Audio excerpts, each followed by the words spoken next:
Zuria's POV. The soles of my feet made soft, hesitant sounds on the polished wood floors as I followed Maddox down the long hallway. The air was cooler here than upstairs, and the light from the tall windows had dimmed to a soft amber. My hands were clasped tightly in front of me, fingers picking nervously at the hem of my sleeve. My stomach rolled with uncertainty. I half expected to be thrown out, whipped, or at the very least screamed at again. Maddox said nothing as he led me to the living room, his broad shoulders blocking the view until we reached the entrance. When he stepped aside, I saw them, Logan seated in the large armchair, back straight, expression unreadable. Theron and Nicholas flanked him on each side, Cade leaning with his arms crossed on the back of the matching couch. Marta sat on the edge of the love seat, her hands folded tightly in her lap, eyes red-rimmed. She looked like she hadn't stopped weeping since the orphanage. I felt small the moment I stepped in. But then Marta did something I didn't expect. She rose from the love seat and crossed the room to me, her steps slow but purposeful. She stopped only a foot away from me and placed her hands on my shoulders. Her thumbs gently brushed over the bones near my collar, and when she looked into my eyes, I didn't see anger. I saw heartbreak. "You're safe here, Zuria," she said gently. "You're allowed to speak freely. No one will judge you. No one will punish you." Her words wrapped around me like a cloak, offering a warmth I didn't trust yet, but couldn't help wanting. Marta shot a firm look toward Logan, and he seemed to stiffen under her gaze. Then his sharp eyes shifted to me, serious but not hostile. "Sit," he said, gesturing to the long sofa across from him. I obeyed silently, sitting on the farthest end. My back stayed straight, my hands clutched in my lap. Logan leaned forward, elbows on his knees. "How is it your wolf can't be sensed? Not even by me?" I hesitated. I learned to suppress Ileana's scent when I was 16. After my first shift. Marta's brow furrowed. "Why?" I swallowed hard. "Because if Karen or Marissa found out I had a wolf, they'd punish her too." Marta blinked slowly, her voice wavered. "Is that why?" "The scars on your back."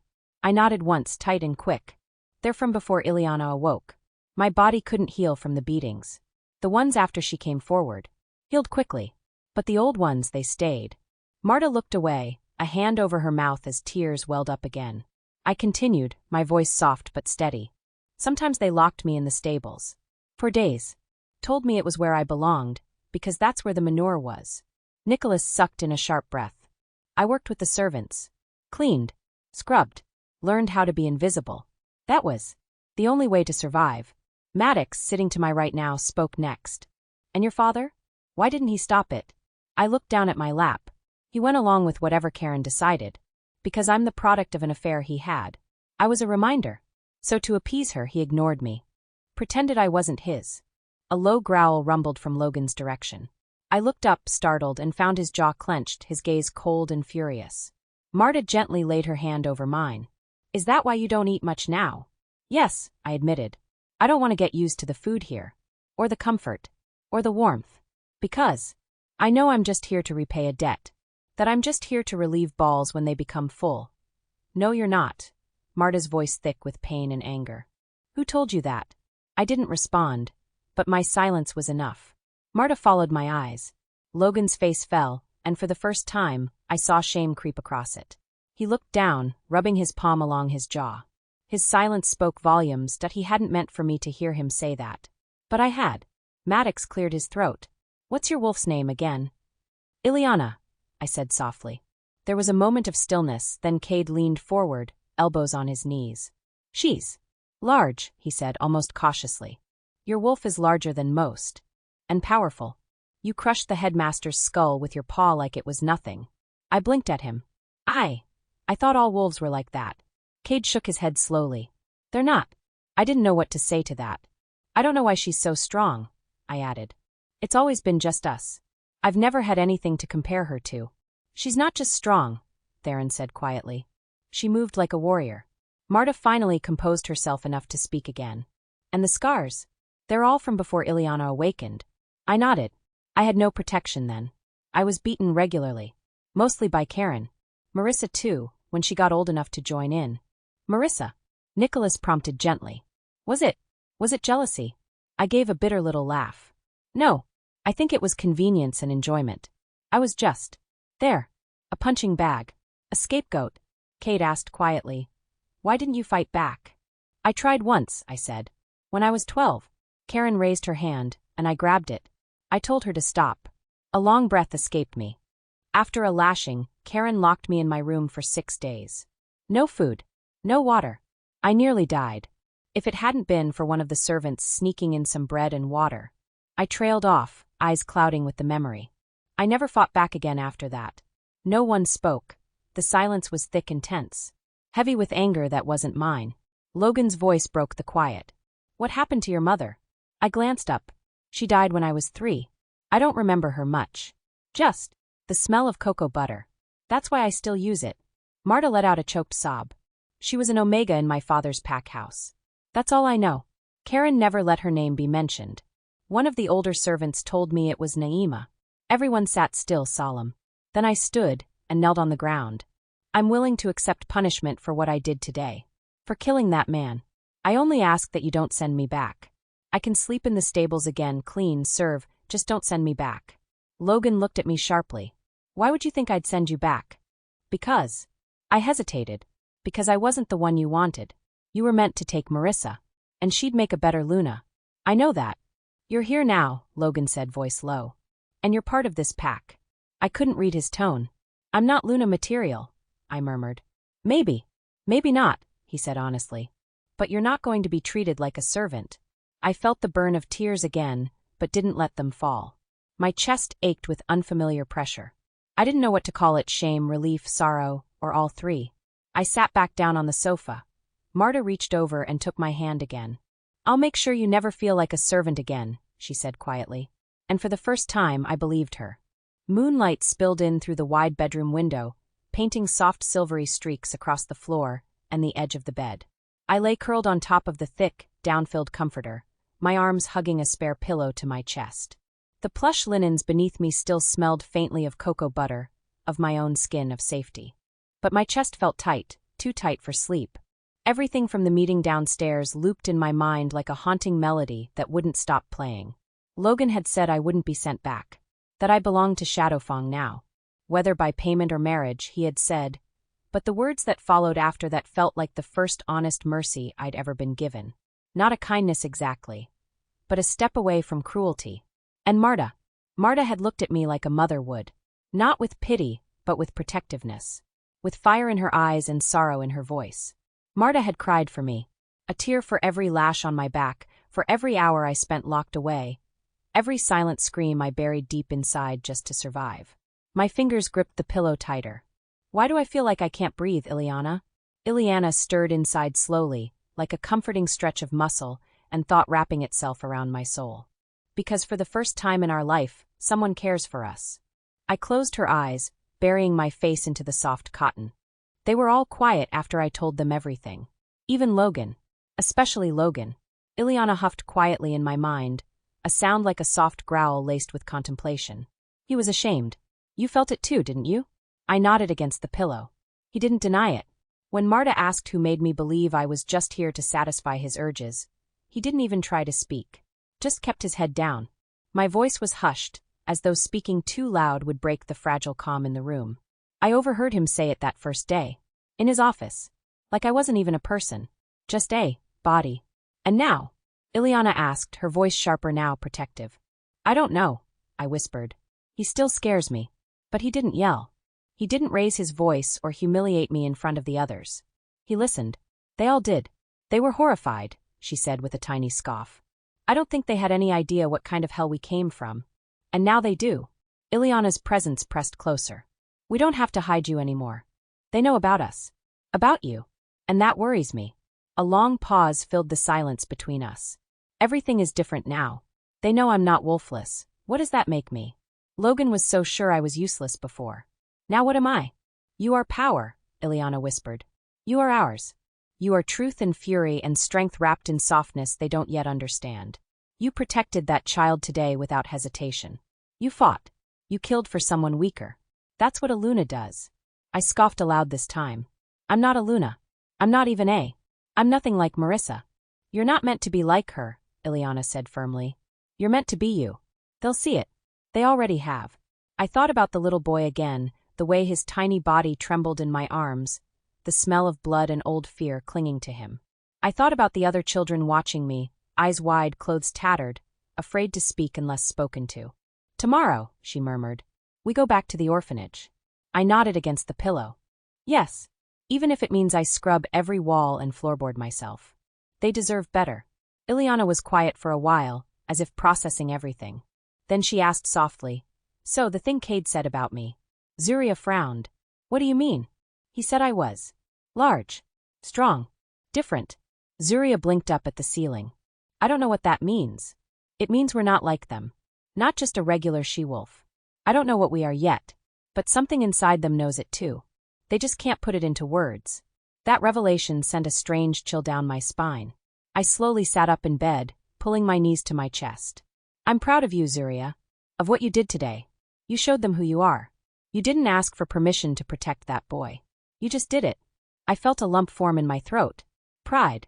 Silence wrapped around me like a blanket, comforting and still. But inside me, Ileana was awake, more alive than she'd ever been. And for once, we weren't hiding. Logan, POV, the house was quiet. Not the kind of quiet that brought peace, but the heavy, suffocating kind that pressed in on the walls, the ceiling, his chest. I sat in my room, elbows resting on my knees, hands laced together, eyes trained on the floor. I hadn't moved in hours. The faint glow of the moon cast long shadows across the polished wood and cool gray walls of the space. Outside, the distant hum of crickets was the only sound to compete with the relentless storm churning in my head. Zuria's voice still echoed inside me. "I was told I was manure and deserved to be where manure is kept. I didn't eat much because I didn't want to get used to being treated like I belonged. I'm just a form of repayment." Each confession had been a slow, crushing blow. Not because she'd wept or begged or dramatized anything. No, she had delivered her truth plainly, quietly, like someone so used to cruelty they no longer expected anything else. And that made it so much worse. My jaw clenched. Hard that I once thought she was weak. Defective. Worthless. Jackson growled low in my mind all day. "Hard-headed idiot," the beast muttered, pacing inside my head. "Didn't I tell you something was off? That she was hiding something?" I rubbed my hand down my face, exhaling roughly. "Yes, you did," I admitted aloud, voice low and hoarse. "I didn't listen. I saw what I wanted to see. You saw defeat. You saw disappointment. You saw that Darian didn't give you Marissa, and you let your pride blind you to what stood in front of you." "I thought she was nothing," I whispered, the words like rusted nails in my mouth. "And I was wrong." Jackson rumbled again, less angry now, more thoughtful. "She's powerful, Logan. You heard what they said about her wolf." I nodded slowly. The image of Zuria's wolf charging, smashing that bastard Bartholomew like he was made of paper, filled his head again. That wasn't a typical she-wolf. "She's not normal," I said quietly. "No. And she's not meant to be. She killed to protect. That's not something you teach. That's something you're born with. She would make a great Luna. She protects without hesitation." I pushed my back deeper into the cushions of the chair, arms resting on the carved armrests as I stared at the fireplace across the room. "I need to know more," I muttered. "Where did she come from? Who was her mother really? An Omega, sure, but that wolf. That kind of power doesn't just come from a weak bloodline." I made a mental note to speak with Maddox tomorrow. I need Maddox to get to the bottom of it, dig into her past, look into her mother's lineage, and uncover the roots of Zuria's abilities. There were bound to be deeper skeletons to uncover. And now that Zuria wasn't hiding her wolf anymore, things had changed. "She was protecting her wolf," I murmured, eyes tightening with something dangerously close to guilt. "She lived in fear that if anyone found out about Ileana, they'd hurt her. Just like they hurt Zuria." My fists clenched at the thought. What kind of woman beats a child bloody just for being born? What kind of man watches it happen and calls himself a father? "You were ready to use her too," Jackson reminded me coldly. I closed his eyes. That guilt didn't slip away. It lingered. "I can't change what I thought," I said softly. "But I can change what I do next."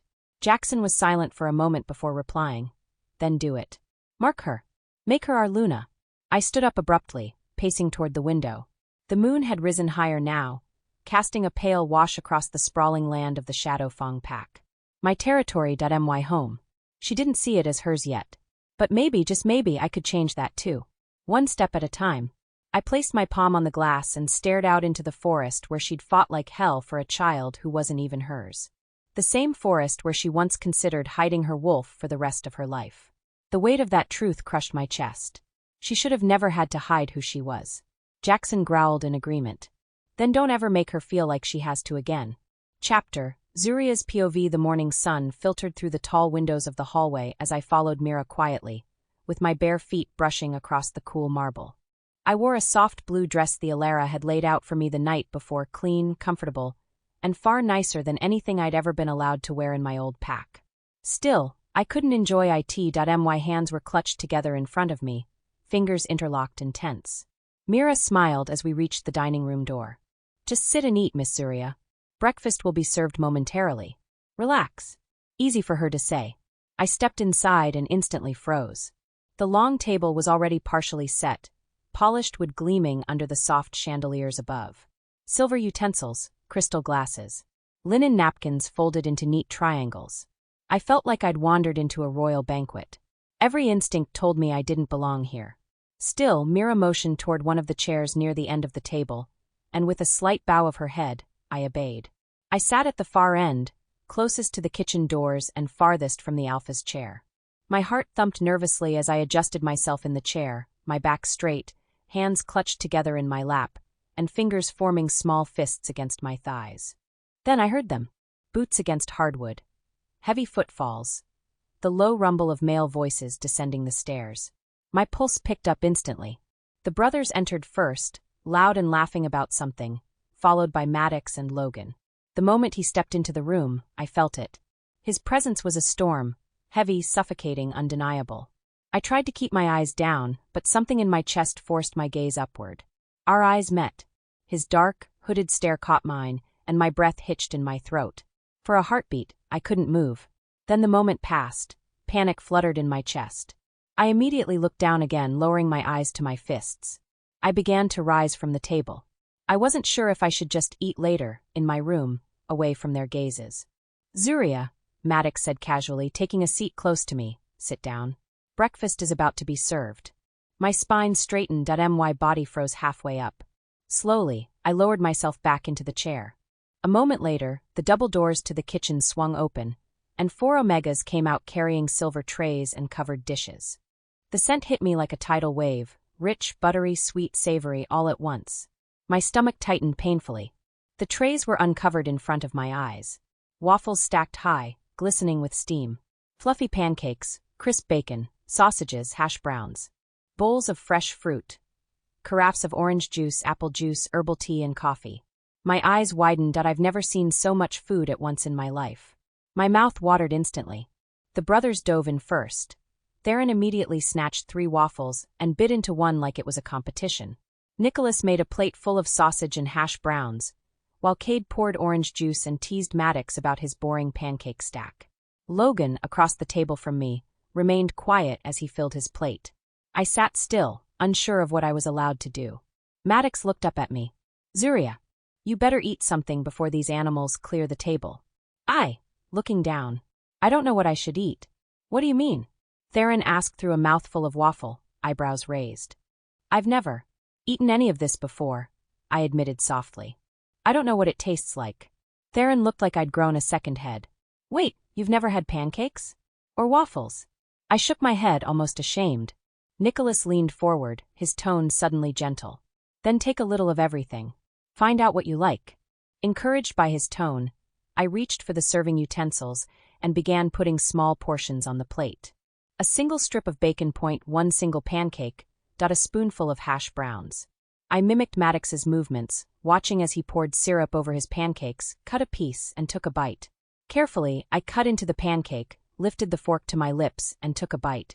The world disappeared. My eyes fluttered shut. Warmth, sweetness, butter, syrup, all melted together in my mouth like magic. A sound escaped my lips before I could stop it. MMM. The moan was soft, barely audible. But not soft enough. I licked my lips. Eyes still closed, I chewed slowly, savoring it. Then it happened again. MMM, sighing softer this time. Silence fell around the table like a slap. When I opened my eyes, I was still dazed by how delicious the food was, and immediately froze when I realized everyone was staring at me. All 5 men. Cade paused mid-bite, stunned. Nicholas coughed into his glass. Theron's jaw had dropped, waffle forgotten. Maddox was staring at Logan. And Logan, Logan's eyes were locked on me. Intense. Dark. Glinting with something that made my pulse race like fire and hunger mixed together. His lips were parted slightly, his stare fixed as if I'd just cast a spell on him. The tips of his ears were turning red. My cheeks flushed deeply, realizing what had just happened. I lowered my eyes and bowed my head, too ashamed to look up again. I focused on cutting my food quietly, cheeks burning. Through the mind link, Maddox muttered with a smirk. If she moans like that for pancakes, I'd hate to hear her in bed. Logan's jaw clenched, and he shot Maddox a glare sharp enough to sever bone. Maddox snorted into his coffee. Cade chuckled low in his throat. I kept eating, pretending I hadn't heard or felt their gazes on me. The tension at the table dissolved into casual conversation after that, but Logan never took his eyes off me. Even as he cut his food and ate mechanically, his gaze would drift to my mouth, my fingers, my subtle expressions as I sampled each new item like it was a miracle. And it was, for me, every bite was a quiet revelation. By the end of the meal, I'd tried everything on my plate. It was the most delicious food I'd ever eaten. Still, as the meal wrapped up, I felt a familiar pull in my chest. The pull of uncertainty. The urge to disappear before my presence took up too much space. As the Omegas began clearing dishes, I stood silently and bowed my head toward the table. "Thank you for the meal," I said softly, turning to go. But Logan's voice stopped me mid-step. "Zuria." I turned to look over my shoulder, hesitant. He didn't say anything at first, just stared at me unreadable. Finally, he said, "You'll be accompanying us this afternoon. Maddox will fill you in." I blinked, startled. "Yes, Alpha." I turned quickly and walked out to the living room, heart pounding. Every step felt heavy, because behind me, Logan was still watching. Ileana was howling in my head. "He's noticing us," Ileana whispered. "And he can't look away." After breakfast, my stomach felt warm and full, a sensation I was still getting used to. The dining table had been cleared by the Omegas, and the brothers left one by one, talking about patrols or sparring. Logan disappeared without a word, but I'd felt his gaze on me before he left. It lingered, seared, left me confused and flushed. Mira gently touched my elbow. "Do you want to visit the orphanage today?" I nodded. I hadn't stopped thinking about the children since yesterday. The boy, Luca, his wound. After freshening up, I stepped into the morning sun. The click of my shoes against the path was the only sound I made. The air was crisp, the wind kind. But what awaited me stopped me in my tracks. The orphanage no longer looked like the haunted, broken place I had seen yesterday. Workers buzzed around, sanding and painting, hammering new boards into place. The porch had been replaced, cracks filled in. Fresh paint brightened once faded walls. The entire building breathed with new life. Inside, the scent of soap and freshly baked bread filled the air. I saw Omegas cleaning, stacking dishes from breakfast, and children sitting around smiling and laughing. There were new toys, music playing softly from somewhere. My throat tightened. Maybe the Alpha isn't so bad. This means something, Ileana said gently. I didn't answer her. I didn't know how. I walked to one of the Omegas with a hesitant smile. "Can I help with the cleaning?" The Omega blinked at me, surprised, then gave me a kind chuckle. "Thank you, ma'am, but it's under control. We've got this." A twinge of disappointment nestled in my chest. I didn't want to stand around. I wanted to do something. "Do you know where the little boy is, the one who was hurt?" "Luca." Another Omega stepped forward. "I'll show you, Miss Zuria." We walked down a hallway filled with color, drawings, cheerful paint, clean walls. Beds lined a quiet room. Stripped of all linens. Why no bedding? Hung outside to dry. "By tonight, every child will have a fresh blanket and pillow," the Omega said with pride. I smiled. It was real. Change was happening. Then I saw him. Luca lay on a bed near the window, the physician crouched beside him, tending to the wound across his small back. His little face lit up when he saw me. "Miss Zuria." He tried to leap off the bed, but the physician gently eased him back down. The doctor nodded to me. "His wound is healing well. With these herbs he'll barely scar." Relief surged through me. "Thank you." "Of course, Luna," he said. I froze. "I'm not the Luna." He just smiled, packed up his things, and left me there confused. I sat beside Luca, who immediately started chattering about breakfast. We had pancakes, and eggs, and orange juice, and Miss Olivia gave us jam. His joy was infectious. I sat with him for a few more hours, until his words slowed and his eyes fluttered shut. He drifted off peacefully. As I stood to leave, I heard footsteps. An Omega greeted someone behind me. Logan. He paused when he saw me. I quickly raised a finger to my lips and pointed to the sleeping boy. Logan nodded and waited silently as I moved toward him. We walked out together, saying nothing for a few steps. The sun was higher now, warm on my skin. "Thank you," I said. He glanced at me. "For what?" "For this. For them. The repairs, the meals. You move quickly." He exhaled. "I should have done it long ago. I assumed the headmaster was taking care of things. I was wrong." I hesitated. "May I ask something?" He nodded. "Could I attend classes with the children?" He blinked. "Classes? Why?" I looked down. I never learned how to properly read or write. When Marissa went to school, I was left at home. Some servants tried to teach me, but I was always too busy working or being punished. His voice dropped to a hush. "You're illiterate?" I nodded. His jaw clenched. "You won't be learning with the children." My stomach dropped. "I understand." "No," he said quickly. "I'll hire a private tutor. You'll learn at the Alpha House." "That's not necessary," I whispered. "It is. It wouldn't be right for you to learn alongside the children." I nodded slowly. "Okay." We walked again in silence. Pack members we passed nodded or smiled. Some even bowed. It was strange, being seen. We arrived at a wide, open field where recruits trained in dirt rings and on dummies. I watched, fascinated, as wolves shifted mid-run, as punches landed with precision. Logan stood beside me. The training ground. Some of these are orphans who chose to stay. Others are born into the pack. I couldn't tear my eyes away. "Maybe one day," Ileana whispered, "we could train. We could protect ourselves. No one would ever hurt us again." I didn't respond, but I stood there longer than I needed to, just watching, imagining what a future might look like where I didn't have to flinch. Where I could be strong, where I could be free. Sienna's POV. I didn't mean for her to lose the baby. The thought echoed again and again like a prayer I knew the moon goddess would never answer. I only wanted to scare her, humiliate her like she did me. Make her feel small, the way I did when she released her aura in front of everyone at the gala. She embarrassed me. She stole Alpha Xavier. She ruined everything. But I never wanted that baby gone. Now I was hiding in a damp house in rural Georgia, surrounded by half-trained rogues and cowardly allies. The scent of mildew clung to the walls, and my nerves had long since frayed into dust. They knew, Alpha Xavier and Alpha Bailey. They knew I was behind it. I'd heard through a contact that Marcus was tracking me. I didn't sleep. I barely ate. Every knock on the door jolted my heart into a panic. I told myself Alpha Xavier would understand. That he'd look into my eyes and remember what we had, what I could have been to him. But the truth was, Alpha Xavier never once looked at me the way he looked at her. But I was terrified of her, Alpha Bailey. She wasn't like other she-wolves. There was something powerful about her, something raw. One night, the compound shook with the sound of boots and the scent of retribution. Damien's warriors came like thunder. My father tried to hide me. Said he'd delay them. They killed him. Not because he fought, but because he protected me. And now I was on my knees, bleeding from my lip, face to face with Alpha Xavier. And her, Alpha Bailey. Her eyes were calm. Too calm, the kind of calm that spoke of death. I tried to speak, my voice trembling. "Alpha Xavier, please. You know me." I never meant. He didn't speak. He didn't move. Alpha Bailey stepped forward. I could sense her wolf beneath the surface. I could feel her. Her alpha aura curled like smoke in the room, tightening my throat. "I loved you," I said, desperate. "Alpha Xavier, I loved you. I still do. Deep down, you know we belong together." "She's just..." Alpha Bailey was in front of me before I could finish. Eyes cold, laced with a fury only seen in demons. "You took something precious from me," she whispered. Her voice was ice. "So I'm going to take something precious from you." Before I could move, she extended her claws. They glinted like silver.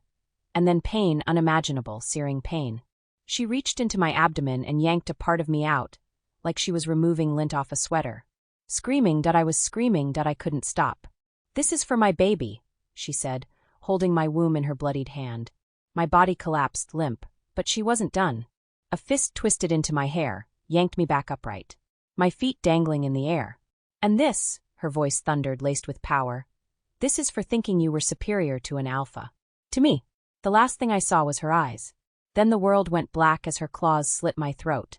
Retribution had a name, and it was Alpha Bailey. Xavier's POV. Sienna's lifeless body lay in a pool of crimson at Bailey's feet. No one moved. Not even a whisper broke through the heavy silence in the room. Bailey stood tall, chest rising and falling in a steady rhythm. Her eyes, still glowing faintly with Pen's dominance, locked with mine. There was no remorse, only a haunting calm. Justice delivered. And I had never been more in awe of her. Grant was the first to move, stepping forward and gently guiding Bailey away. I followed silently, my mind a chaotic swirl of grief, pride, and the overwhelming relief that the woman who had taken everything from us was finally gone. Back at the rented house, the warriors said nothing. They cleared the room, gave space. Damien met my eyes and nodded once. Respect, solidarity. That night, Bailey sat in our bedroom window, knees pulled up to her chest, staring out into the night. She begged, she said quietly, not looking at me. I know. She said she loved you. I sat beside her, running a hand down her back. She never knew what love was. Her voice cracked. I didn't think I'd feel better. But I do. And I feel worse for it. I pulled her into my chest. You did what needed to be done. You protected our future. You stood your ground. You avenged our son. Her breath hitched. Do you think he knows? I kissed the top of her head. He knows his mother is a warrior. And that she loved him enough to raise hell on earth. Bailey's POV the days that followed felt different. Not lighter, not exactly darker. Just quieter. Back at the pack grounds, the air was solemn. Nessa never left my side. The Omegas looked at me differently, like I had stepped into something holy and fearsome. At night, Xavier held me like I was made of glass, even though he knew I was forged of steel. I let him. We let each other be soft. The Elder Council sent word.no punishment.no rebuke. They called my actions just. I didn't care what they thought. I still had dreams, blood screaming the loss. I'd wake up in Xavier's arms. With Sienna handled, my heart, though stitched together with grief and vengeance, could finally focus on the truth I'd been avoiding. My parents, the Red Claw Pack.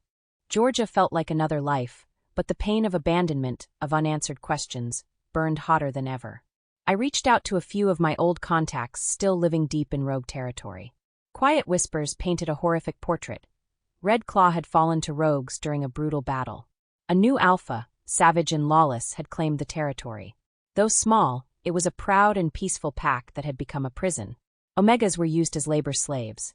The elderly, those deemed too weak or worthless, had been cast out as rogues to die alone in the wild. And Malcolm had been killed during the takeover. The news gutted me. But then came the part that ripped through my soul like claws. My parents were still alive.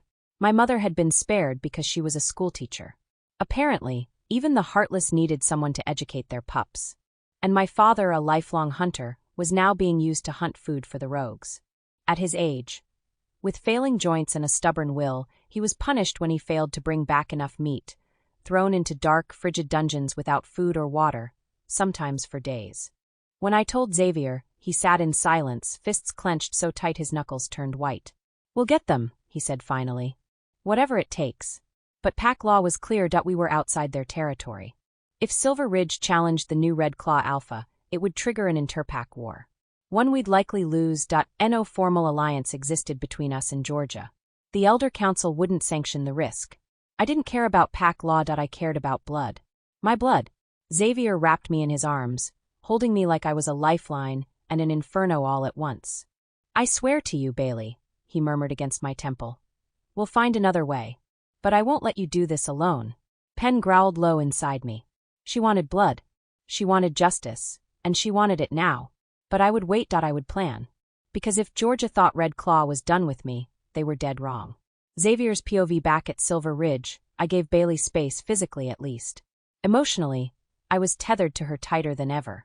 She didn't heal like others. Not quietly. Not passively. I often found her in the woods, fists bloody, punching trees as if their bark held the faces of every enemy she'd ever known. Most of the time, I let her be. Let her rage. Let her bleed it out. Pain had to move to leave the body. But one day something shifted. I was in my office reviewing scouting reports when a wave of raw, undiluted alpha energy tore through the forest and every living thing within it. The ripple struck like lightning. A silence fell over the entire pack. All 1,500 members of Silver Ridge froze where they stood, their wolves cowering under the weight of that sorrow-soaked power. I didn't hesitate. I shifted mid-run, Asher howling in shared agony. We tore through the woods, leaves scattering, the scent of grief and blood guiding us. When I found her, she was kneeling in a clearing surrounded by fallen trees, uprooted, cracked in half, some reduced to splinters. Her hands were raw and torn. She wasn't just crying, she was unraveling. From the soul. I shifted back and knelt before her, licking her bloodied knuckles with reverence. She didn't flinch, didn't speak. She only sobbed. I lifted her gently, carried her back like something sacred. Back in our room, I laid her in our bed, cleaned her hands, held her close. When she finally spoke, her voice was raw but steady. "It's done." I blinked down at her. "What is?" "The last of it. The pain." I let it out, Xavier. "All of it. For our son. For what was taken. It's gone. Now there's only purpose." I nodded, swallowing hard. She cupped my face. "We go to Red Claw. We end this. We free my parents. We burn the rot out of what used to be home." I didn't hesitate. "The pack is ready when you are." Because if the wildfire in her soul was going to rage, then I would be the wind that carried it straight into the heart of hell. And together, we'd make the rogues wish they'd never drawn breath. Bailey's POV war wasn't always declared on battlefields. Sometimes, it started at a breakfast table. I stared down at the half-eaten toast on my plate, my mind not really in the room. Xavier had gone to the training fields to oversee the new warrior recruits, but my head was in Georgia. My heart was in a crumbling pack run by monsters. And my parents, my pack, were trapped inside. I needed a plan. I needed allies. So I did what any rational, vengeful, rogue alpha wolf would do. I called a war council. In the library, Grant, Damien, and Kayla showed up first. Grant looked wary. He probably thought I was about to declare global dominance or turn the moon into a tactical weapon. "Before anyone panics," I said, standing at the head of the long oak table, "I'm not starting a war. Yet." "Comforting," Grant muttered. I pointed at him with a scone. "Don't sass the woman with a vendetta and excellent pastry aim." I explained what I knew. The rogue alpha running Red Claw. The pack laws, the suffering.my parents, the risks. Damien leaned forward. "We can't go in officially. But if you had help from outsiders, non-Silver Ridge members, then technically. It wouldn't be a violation of interpack law," Grant finished. "But it would be extremely dangerous." "Welcome to my life," I said. Xavier entered midway through my presentation. I didn't stop. He crossed his arms, leaning in the doorway, saying nothing until I finished. When I did, the room waited. Finally, Xavier stepped forward. His eyes locked on mine. "I told you we'd get them out. So if this is your plan, then I'm all in." Penn howled in approval. I had a team. I had support. I had a fire in my belly. Monique's POV. The wind whispered low as I stood by the garden fence, my fingers trailing over the old wooden rails like they could anchor me to the life I once knew. I hadn't heard from my daughter in so long, not since she took a break from her grad studies. My heart ached from the wondering. Then word came. It was Marlene, one of Bailey's old friends, now working quietly behind the scenes in Georgia. Her visit was sudden, her message hushed. Bailey knew. She knew what had happened to Red Claw. My breath left me. Not in relief, because what mother feels relief when their child is about to walk into a hornet's nest? "Is she okay?" I asked before anything else. Marlene smiled gently. "She's safe, life. Took a few turns for her. But she's strong, more than ever." "Tell me everything," I begged, gripping her arm. My knees nearly buckled from the rush of emotions. "I can't," she said softly. "That's her story to tell. But she hasn't forgotten you. She's coming. And she's not coming alone."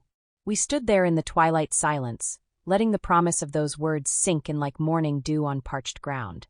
The plan had already been whispered among our few allies, quiet voices echoing beneath the tyranny of the new regime.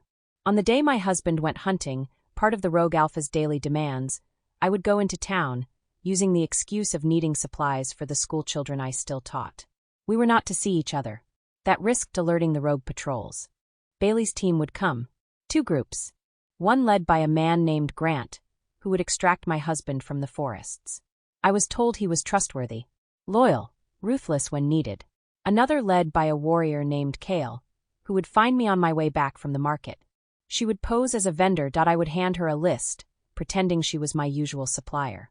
She'd slip a note into my hand, and we'd walk a short distance together before turning down the alley where the real exfiltration would occur. I kept my breath steady as Marlene laid it all out. I wasn't afraid for myself. I was afraid of what could happen to my husband if anything went wrong. They beat him once for dropping a kill that was too small.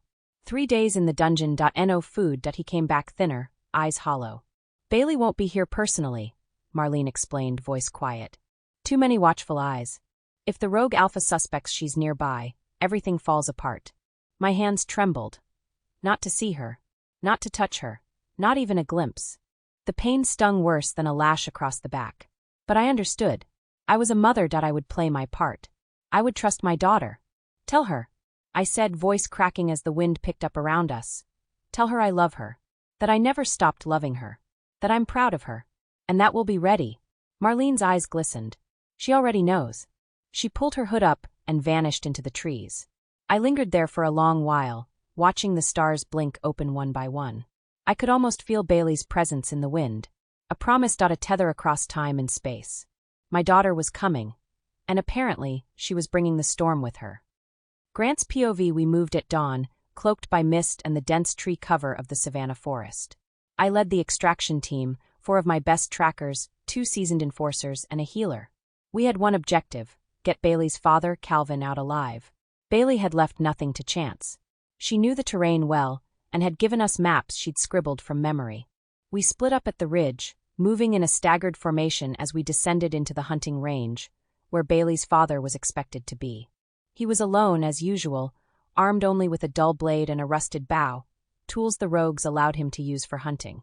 We spotted him near a creek bed, hunched over a fresh kill. His movements were slow but methodical. Age had weathered him, but not broken him. I was just about to give the signal when a warning howl cut through the trees. Shit, I hissed. A rogue patrol, 3 of them, maybe 4, had doubled back, following our scent despite the cover. They came crashing through the underbrush like hellhounds. The first one lunged before one of my warriors could raise his blade. Engage! I shouted. Steel clashed against claws. Blood sprayed as one of my men took a hit to the shoulder, his blade digging deep into the rogue's gut in retaliation. I met the second one head-on. He was massive, snarling, eyes wide with bloodlust. My blade sang as I ducked low and sliced across his hamstrings. He fell, howling. I rose and plunged my dagger into his neck. The gurgle he made was wet and final. Another rogue tackled our healer, slamming her against a tree. Before I could intervene, one of our enforcers shifted mid-run and tore the rogue's head clean off with his fangs. The forest was in chaos. Bailey's father had dropped to the ground, hands over his head, until I grabbed him by the arm. Time to go, I barked. He blinked in confusion, then recognition dawned. Bailey! Alive! We don't have time. We fell back into formation point. One of my men limped, injured, but still capable. I threw a smoke bomb into the trees, an acrid cloud that covered our retreat. We sprinted, hauling Bailey's father between us. The rogue bodies lay in twisted heaps behind us. By the time we reached the extraction point, Kale's team was already waiting, securing Bailey's mother from the opposite end of town. I looked at the man we just saved, bloodied, exhausted, eyes welling. You're safe now. He nodded, then broke down, tears falling silently. I gave him my canteen. Rest. You're going home. The rogues would find their dead by sunrise. But Bailey's family, they were no longer theirs to break. Kale's POV: we positioned ourselves strategically. 2 warriors disguised as civilians, and 2 young she-wolves dolled up to the nines and tasked with the most important job of the day: distraction. The mall in Savannah was busy for a weekday. Families, workers on break, students drifting between storefronts. Perfect for cover. Bailey's mother, Mrs. Monroe, walked with a forced smile on her face. She was flanked by 2 rogue warriors dressed in civilian clothes, but I could see the telltale stiffness in their gait, the bulk under their jackets that gave away hidden blades. Our signal was simple. When she entered the 2nd floor of the department store, she would request to use the restroom. That would give us roughly 3 minutes. From my position by the perfume kiosk, I gave the nod to Maya, one of our she-wolf decoys. She passed by the rogue escorts with a sway in her hips and a flirty smile. They noticed, predictable bastards. She winked at the second one, whispering something that made him grin. Mrs. Monroe excused herself quietly and headed toward the women's restroom. As the 2 guards began to follow, the second she-wolf, Lyra, dropped a shopping bag and pretended to stumble into the taller guard. Oops! I'm such a klutz, she giggled.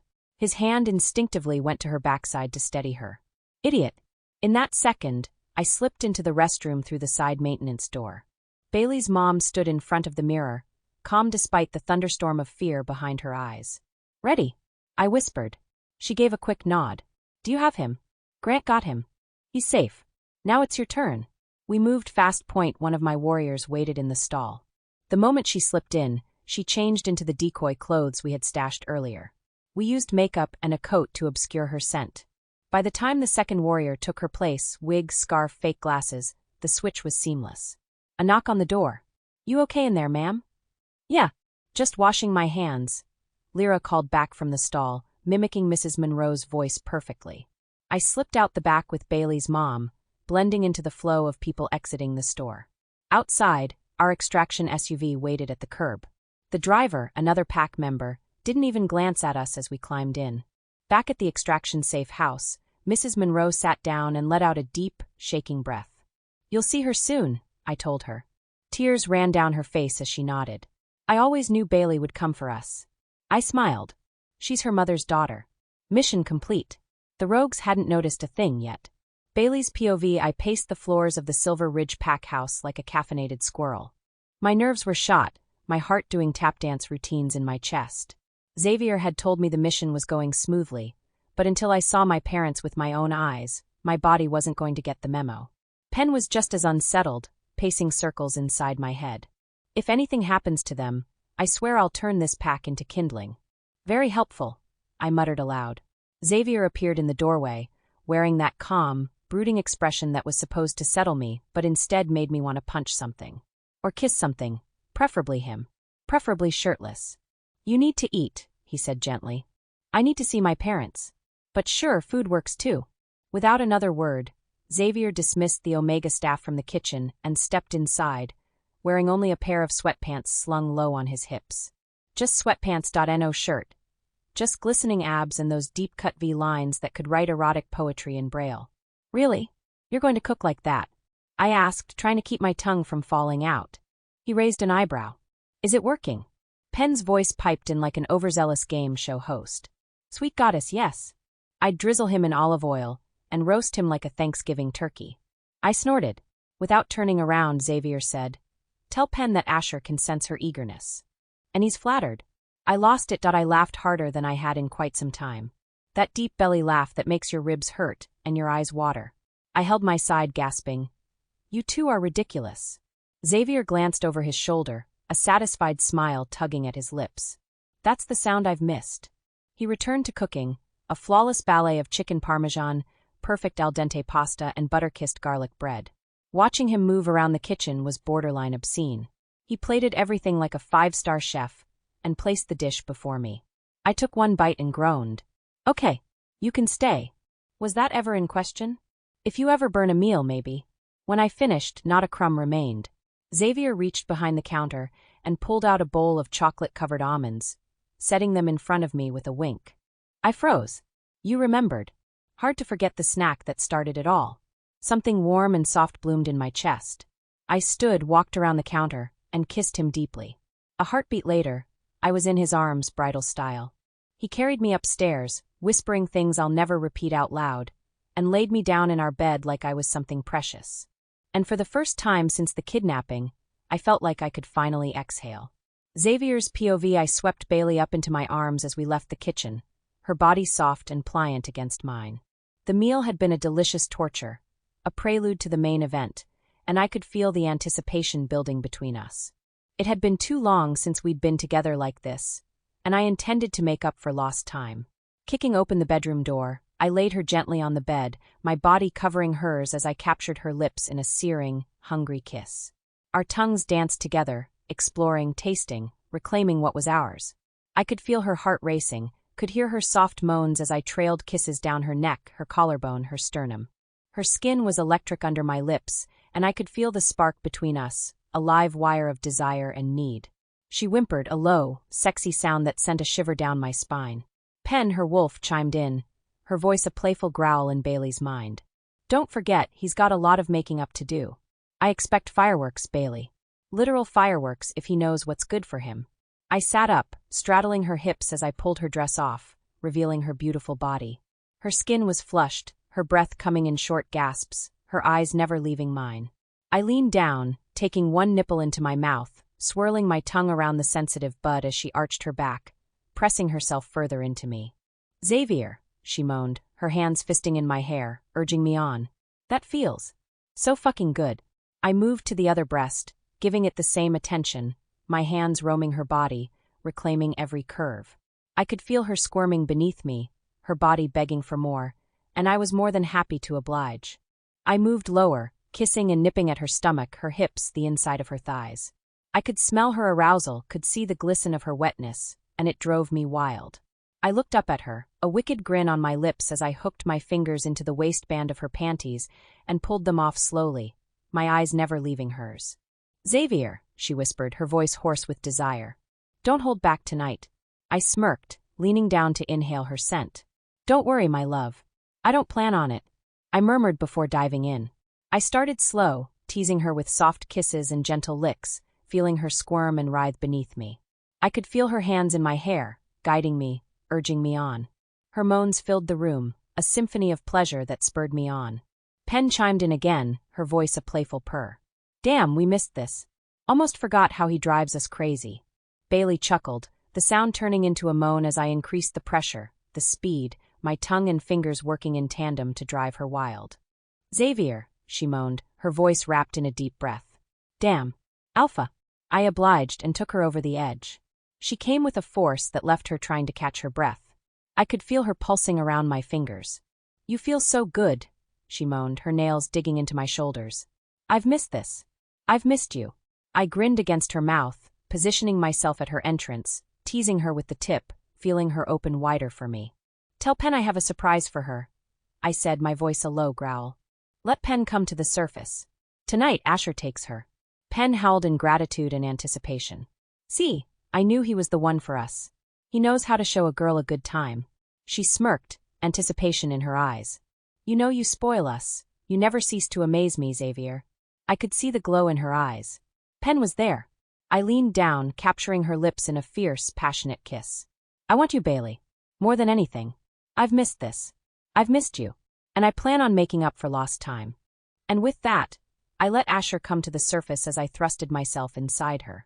She was so tight, so hot, so perfect. I had to hold back, to take it slow, to savor every second of it.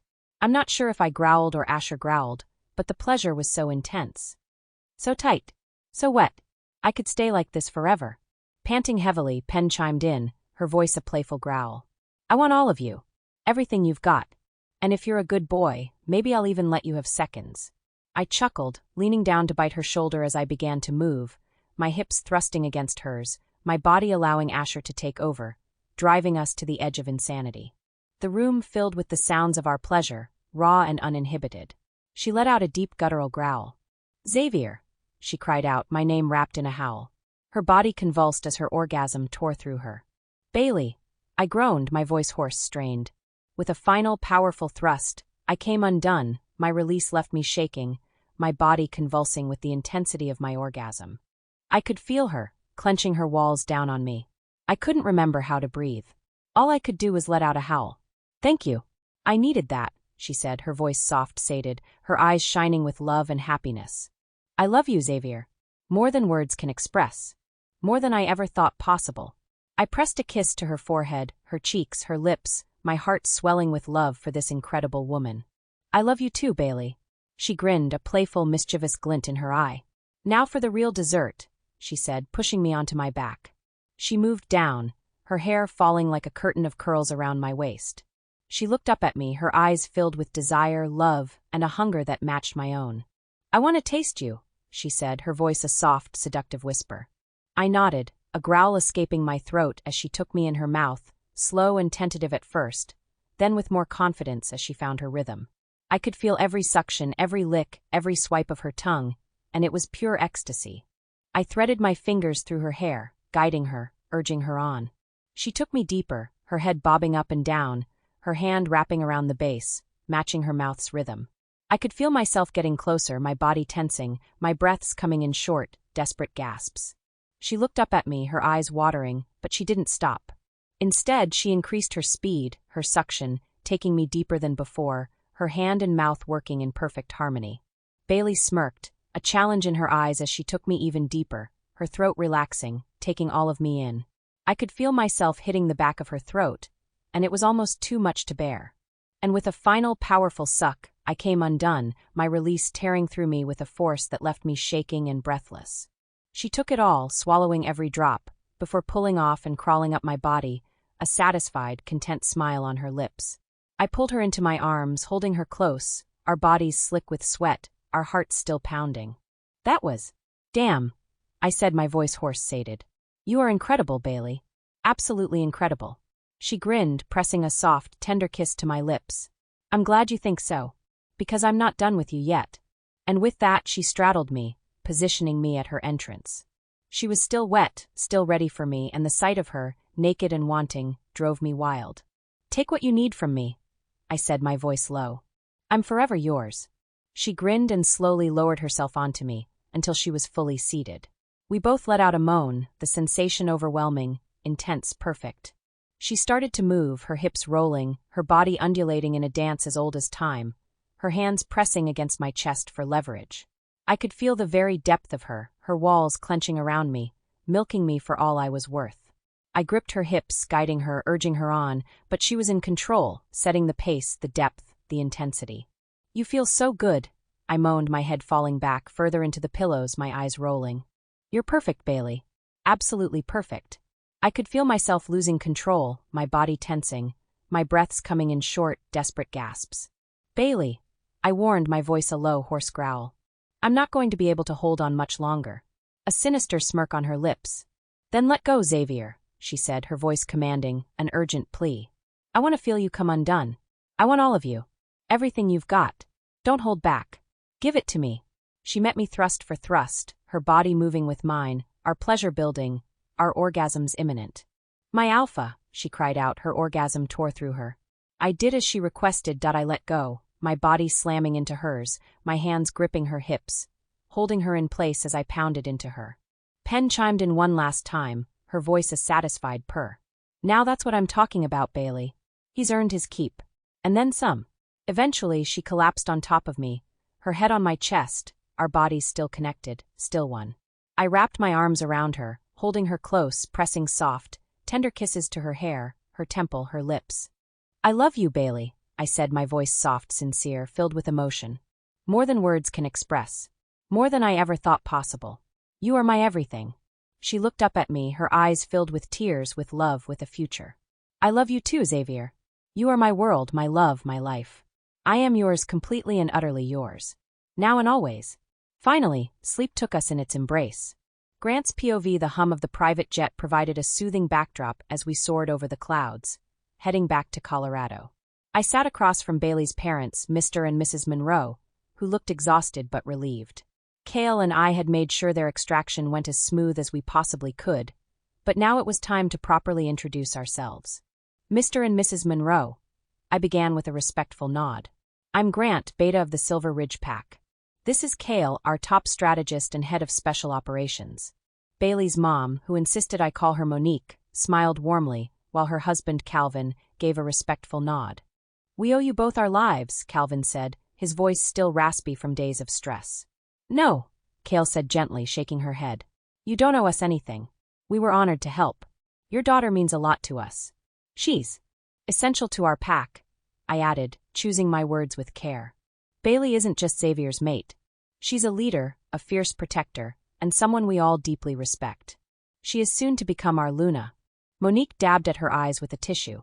She always was strong, but I had no idea how much she'd grown. She's more than strong, I said with a half-smile. She's unstoppable. And now, you both are officially part of the Silver Ridge Pack. Our lands are your home. Our people your people. Cale chuckled softly. And don't be surprised if you become local celebrities once word gets out that you raised the woman who almost single-handedly turned a rogue region upside down. Monique blinked. She did what? Long story, I said, laughing. We'll fill you in after you've had some rest. Calvin leaned forward slightly. Is she happy? Safe? I met his gaze directly. She is happier than I've ever seen her. Xavier is, well, he's Xavier, but he would raise entire kingdoms for her. Your daughter's safety, her joy, her future, they're all his top priorities. Cale added, and ours. Monique sighed with relief, her eyes fluttering shut for a brief moment as if finally letting go of the constant tension. As the jet coasted through the sky, the quiet hum of the engines mingled with a shared understanding between us. Family didn't always come by blood. Sometimes it arrived in the form of loyalty, courage, and the will to protect someone who meant the world to you. And Bailey Monroe had become our world. Bailey's POV, the roar of the engine had barely quieted when I felt Xavier's hand wrap around mine. We didn't speak that we didn't need to. Every step from the packed gates to the infirmary was weighted with urgency and emotion. My heart thundered in my chest as we entered the hospital wing. Inside, fluorescent lights glowed far too harshly for the moment that was about to unfold. There were nurses, caretakers, a few healers, and Dr. Harlow stood poised with her ever-present tablet, scrolling through vitals and reports like it was any other day. But nothing about this day was ordinary. My parents lay side by side on separate beds, hooked up to IVs, and surrounded by the soft murmur of concerned caretakers. My mother looked smaller than I remembered, paler, thinner, but her spirit was still there, glowing in her eyes the moment she turned her head and saw me. "Mom!" I shoved past the nurses without hesitation. The second my arms wrapped around her frail shoulders, I fell apart. I didn't cry often, not anymore, but my mother's familiar scent and the warmth of her body beneath my hands broke me wide open. She held me, fingers shaking slightly as they combed through my hair, murmuring my name like a prayer. "Bailey, my baby girl." Everyone in the room froze, the air reverent with silence. The only sound was the soft sobs escaping from my throat as I pressed my forehead to hers. I glanced at my father, his body bruised and weathered by too many days in the wild. He was watching us quietly, eyes glistening with tears. He didn't speak, but he didn't need to. The nod he gave me was everything. Xavier stood by the doorway like a silent sentinel. He was giving me space, letting me have this moment, but never letting me out of his sight. That meant more than I could say. Just his presence grounded me, a quiet pillar of strength that held me up when I wanted to collapse. Dr. Harlow cleared her throat gently. "Everyone, please. Let's give Bailey a moment with her family." The nurses hesitated, eyes darting to Xavier. He gave a curt nod. They filed out silently, and so did the caretakers. But Xavier didn't budge. Dr. Harlow met his gaze. "Alpha, I stay," he said simply, not as a command but as a truth. And just like that, Dr. Harlow nodded and closed the door behind her. I knelt at my father's bedside and reached for his hand. He squeezed it with all the strength he had. "You came for us," he whispered, voice hoarse. "Of course I did," I choked out. "I should have never left you." He shook his head slowly. "No, you had to. And look at you. Strong. Radiant. You've grown into everything we hoped for." Tears streamed down my cheeks again. Xavier stepped forward, quietly placing a hand on my shoulder. Just the warmth of him was enough to keep me steady. "We're safe now," my mom whispered. "Because of you." "No," I said, voice trembling. "Because of us. Because of every single person who risked themselves to bring you home." My mom looked past me to Xavier and smiled gently. "Thank you, Alpha." Xavier nodded. "You're part of the Silver Ridge Pack now. No one will ever harm you again." Monique POV. When we left the hospital, I wasn't sure what to expect. My body still ached in ways I didn't want to admit, but my heart was full. My daughter had saved us, she had come back for us. Stronger, fiercer, and not alone. Grant drove us through winding forest roads flanked by wildflowers and sun-dappled evergreens. The scent of pine and mountain air was a far cry from the metallic fear and damp stone walls of the Red Claw dungeons. This place, Silver Ridge, smelled like freedom. When we pulled up to the house, I froze. Alma realoma. Not a crumbling one-room shack with mold climbing up the walls like ivy. Not some converted barn reeking of livestock in submission. No, this house had 3 bedrooms, 2 bathrooms, and flower beds already planted with yellow tulips outside the porch. It was painted a soft gray with white trim, and wind chimes clinked like laughter in the breeze. Too much. It was too much.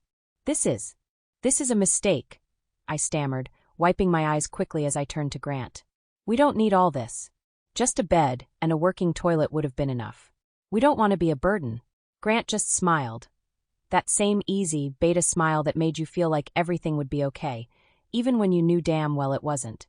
"Mrs. Monroe, I assure you this is standard. Every family who lives on the Silver Ridge grounds has their own home. It's how we do things." "But the Omegas, 2 of them?" my husband added, brows furrowed. Grant held up a reassuring hand. "They're not servants in the way you're thinking. At Silver Ridge, Omegas serve willingly. Not because they have to, but because they're cared for, respected. One is a trained cook, The other specializes in domestic care. Meals, cleaning, laundry, those are all handled so that you can rest and heal.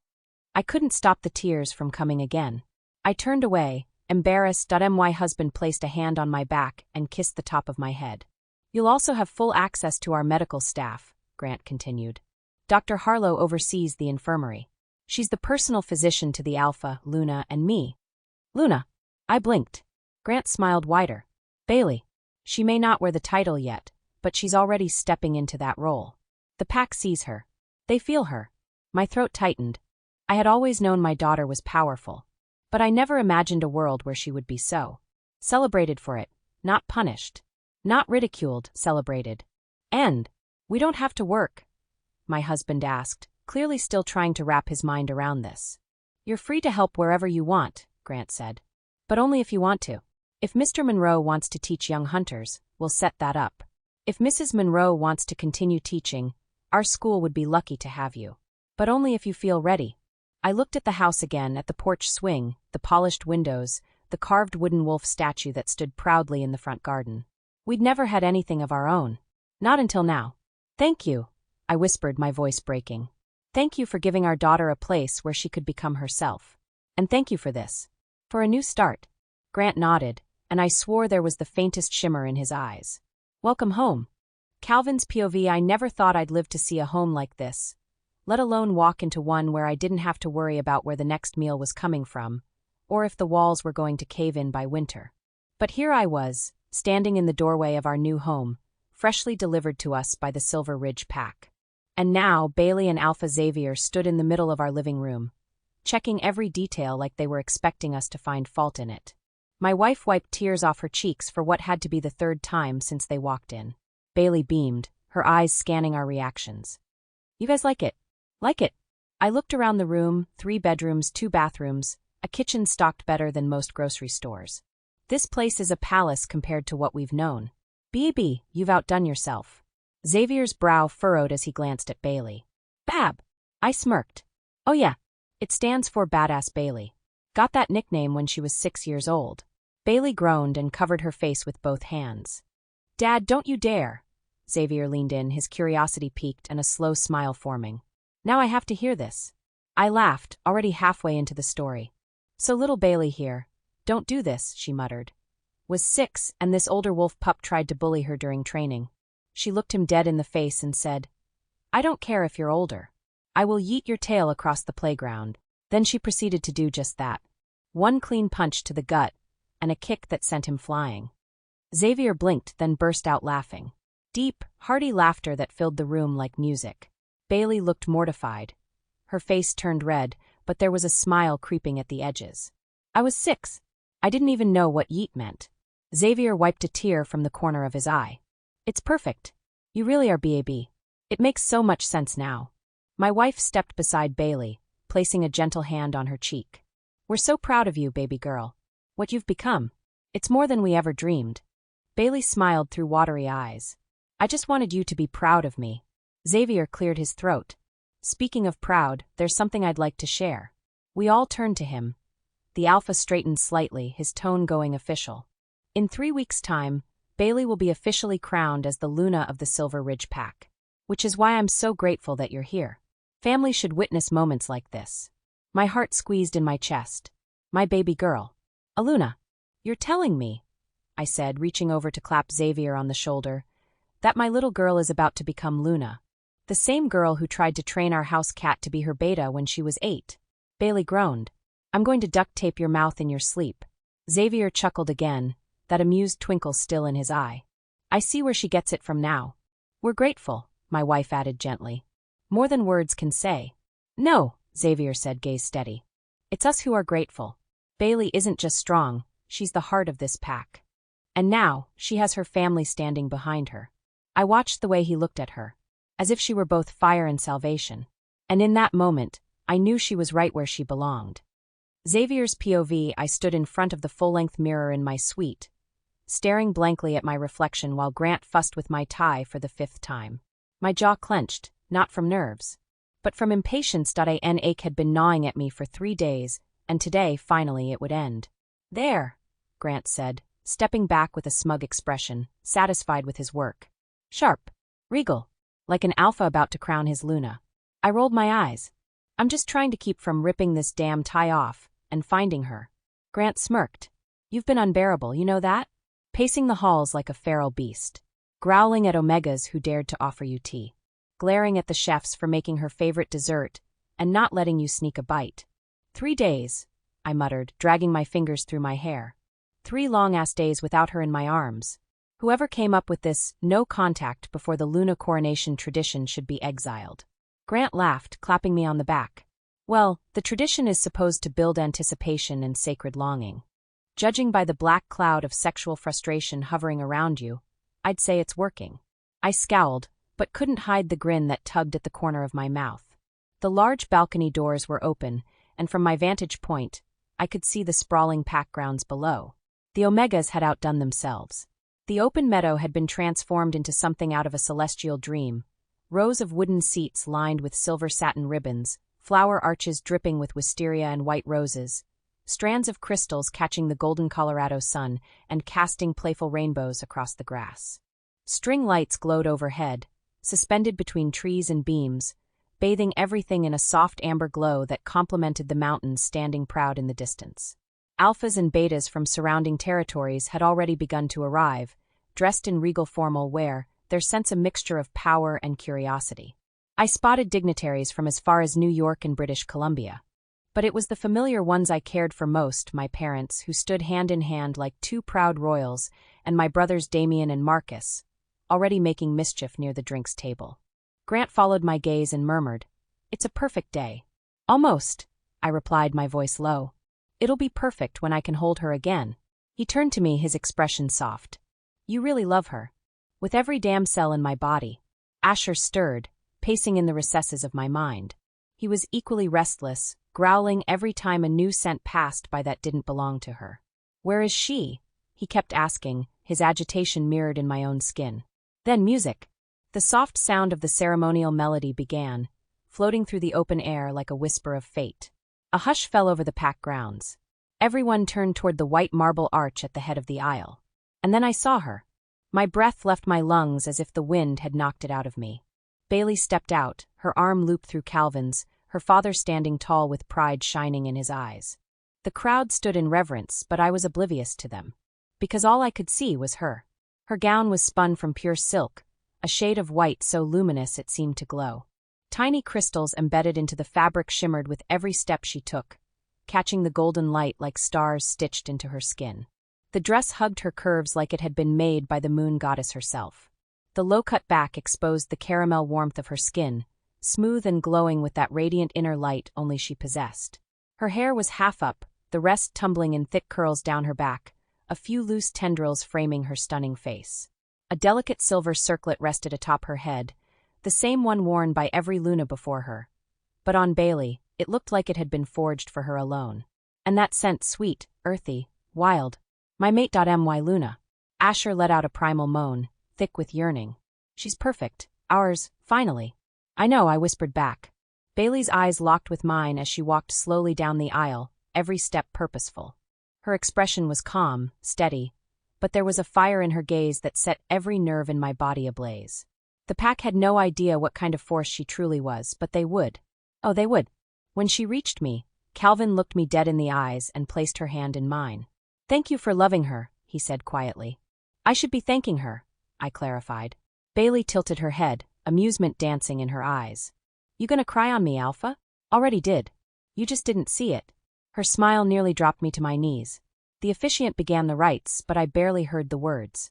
My hand was in hers, her pulse thumping steady beneath my fingers. I wanted to wrap her in my arms and never let go. My eyes devoured her, memorizing every detail of her face, her posture, the way her chest rose and fell with each breath.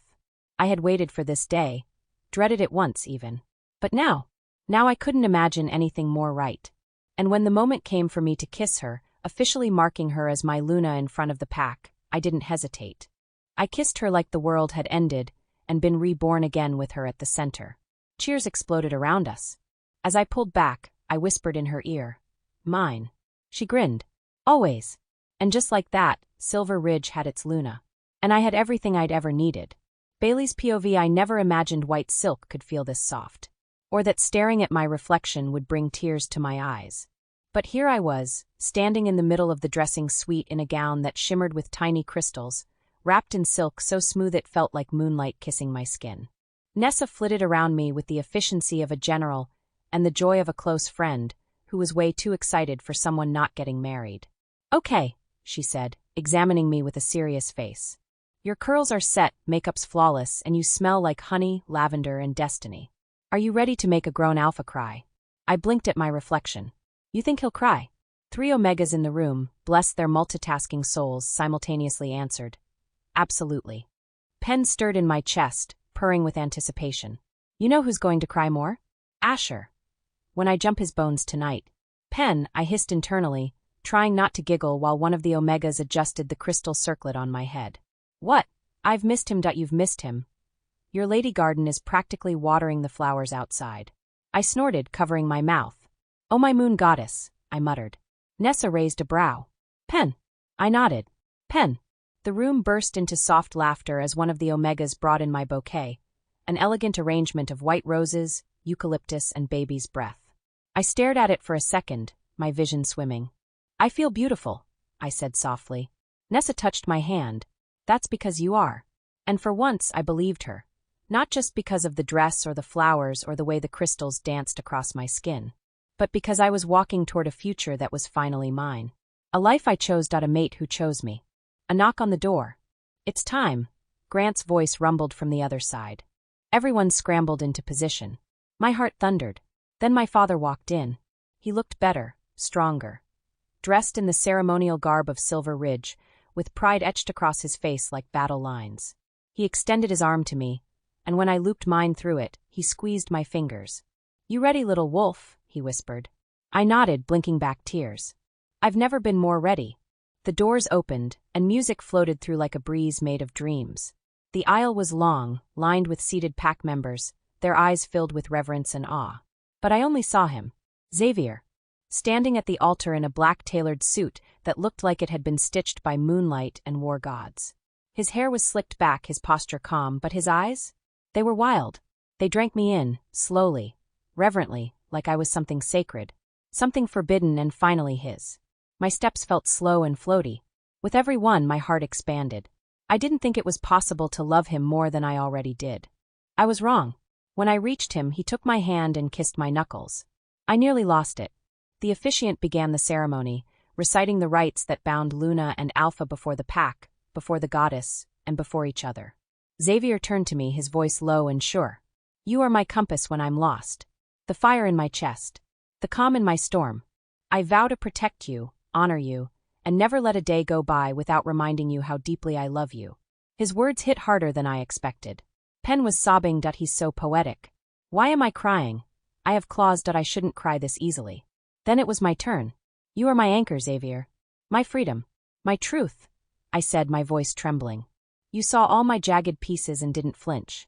You didn't try to fix me. You stood beside me while I rebuilt myself. I vow to be your strength when yours wanes, your shield when you're tired, and the heart that beats beside yours until the end of days." There were sniffles across the rows. I spotted Xavier's mom with a handkerchief, and my mom blotting tears with her sleeve. One of the Omegas flat out sobbed into another's shoulder. And then it was time. The moment of unity, the kiss. Xavier stepped closer. His hand slid behind my neck, his thumb caressing the mark he'd left there nights ago. His other hand rested against my waist. And then he kissed me. Firm, claiming. Filled with so much love and pride and promise, it made the world around us disappear. A split second of silence followed, before the entire pack erupted in thunderous howls of joy.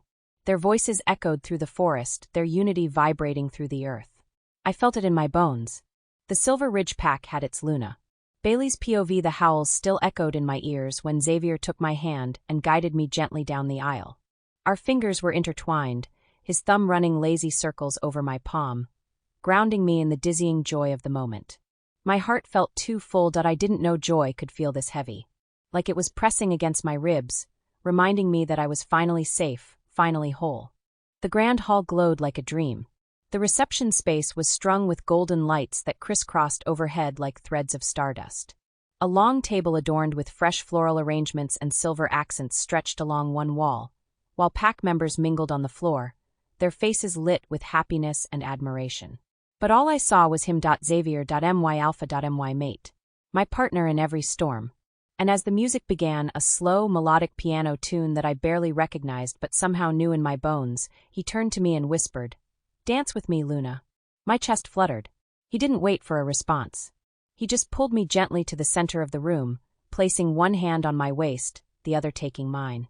We moved in silence at first. I followed his lead, leaning into the quiet strength of his body, the warmth of his hand on my back. Around us, the atmosphere softened. I didn't see the crowd, didn't hear the conversations. There was only the way he looked at me, like I was made of stars and dreams and everything he never thought he could have. "I still can't believe you're mine," he said quietly. I swallowed hard, my fingers tightening around his. "I've always been yours." "I see now," he murmured, his voice catching slightly. "Every path I took, every scar. It all led me to you." A lump formed in my throat. To think how it all started. A hired womb and now Luna, I confessed. "Now here I am." "You're exactly what this pack needs," he said. "What I need. You gave us something we didn't even know we were missing." Tears stung my eyes. "You gave me something too, Xavier." He leaned closer, resting his forehead against mine as we swayed. "What?" "A home," I whispered. "And a future."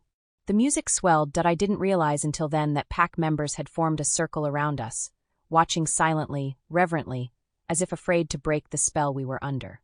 I heard someone sniffle. Maybe it was Nessa or his mom. Maybe it was me. Pen was uncharacteristically quiet, but I could feel her curled peacefully inside me, basking in the warmth of our bond. "He's ours," she whispered. "And we're his." As the final notes of the song faded, Xavier tilted my chin gently. His gaze held mine, searching, reverent. "Bailey Paxton," he said softly. "I would face every war, every wound, every shadow again. If it meant I'd find you at the end." I let the tears fall this time. Because what else can you do when a man speaks to your soul? So I kissed him. Not just as his Luna, but as his forever. And when I pulled back, breathless and full of everything I never thought I'd deserve, I whispered, "Then let's build the future we never thought we'd get." He smiled. "Starting tonight." Pen perked her ears up and grinned. Bailey's POV 3 months into Luna life. And I was finally starting to feel like I had my footing, sort of. Being Luna wasn't just sitting beside Xavier and looking regal while the world spun around us. It was an endless whirlwind of duties. Reviewing pack operations, attending elder council meetings, making sure the schools were properly staffed, checking in on the infirmary, answering invitations from other packs, personally checking in with our seniors, and sometimes literally running through the pack house with a clipboard and a pen tucked behind my ear like I was the werewolf version of Olivia Pope. It was exhausting. And it was everything I never knew I needed. I was helping shoulder the burden for Xavier, giving him space to lead without being crushed by the weight of it. And he gave me room to grow, to lead. Learn. It was a partnership. Real, raw, beautiful partnership. And at night, gods, at night we burned. Tonight was no exception. The windows were fogged, the sheets tangled, and my body still trembled from the aftershocks of his touch. I lay sprawled on his chest, slick with sweat and breathless. His fingers lazily traced lines on my back, while I tried to remember how lungs were supposed to work. "You," I panted, lifting my head slightly to glare at him through a tangle of curls, "are trying to kill me." Xavier chuckled, and the deep rumble of it vibrated through my cheek where it rested against his chest. "You act like I don't hear Pen egging you on." "Pen is a menace," I grumbled. "She thinks we're in the Olympic qualifiers for who can survive the most rounds of supernatural cardio." "She's not wrong," Xavier murmured, kissing the top of my head. I melted a little, then frowned. "Okay, give me 45 minutes, I muttered. "Maybe 50. Then I can walk again. Or at least crawl into the shower." But he was quiet, too quiet. I looked up. He was staring at me with this look, soft, amused, and reverent. "What?" I asked cautiously. His thumb brushed across my jaw. "Bailey," he said softly, "you do know you're pregnant, right?" My brain stuttered. "What?" He smiled. "You're pregnant." My heart stopped. "Wait, what? How? How do you know?" "That scent," he said, eyes warm and glowing in the dim light. "That sweet, golden warmth that's coming off you in waves. It's the same as last time. I'd know it anywhere." Pen screamed inside me. "I knew it. I smelled it too, but you said it was the pie you ate." I blinked at him, stunned, mouth open but no words forming. "You okay?" he asked gently, brushing hair from my face. And that's when I burst into tears. Not quiet tears. Not dainty sniffles. Full-on sobbing as I clung to his chest like I might fall apart if I let go. He didn't panic, he just held me. Arms strong. Voice soft. "You're okay," he murmured. "We're okay. You're safe.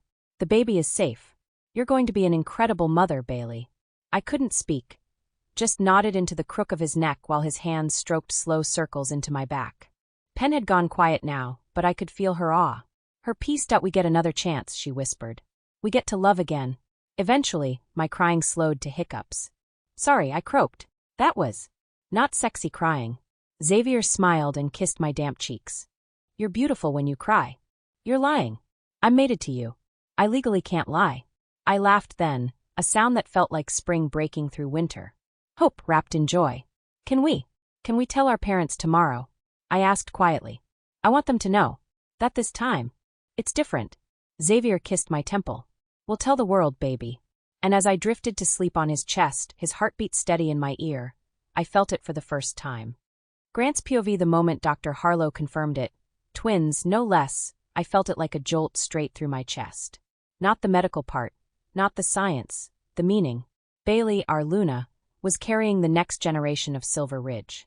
And I, Grant Adams, got to deliver that news. I stepped out of the hospital's back corridor and mind-linked the entire pack, letting my voice stretch across minds like a rolling thunder of joy. "All pack members, this is Beta Grant Adams. Our Luna, Bailey Paxton, is with child 2, in fact.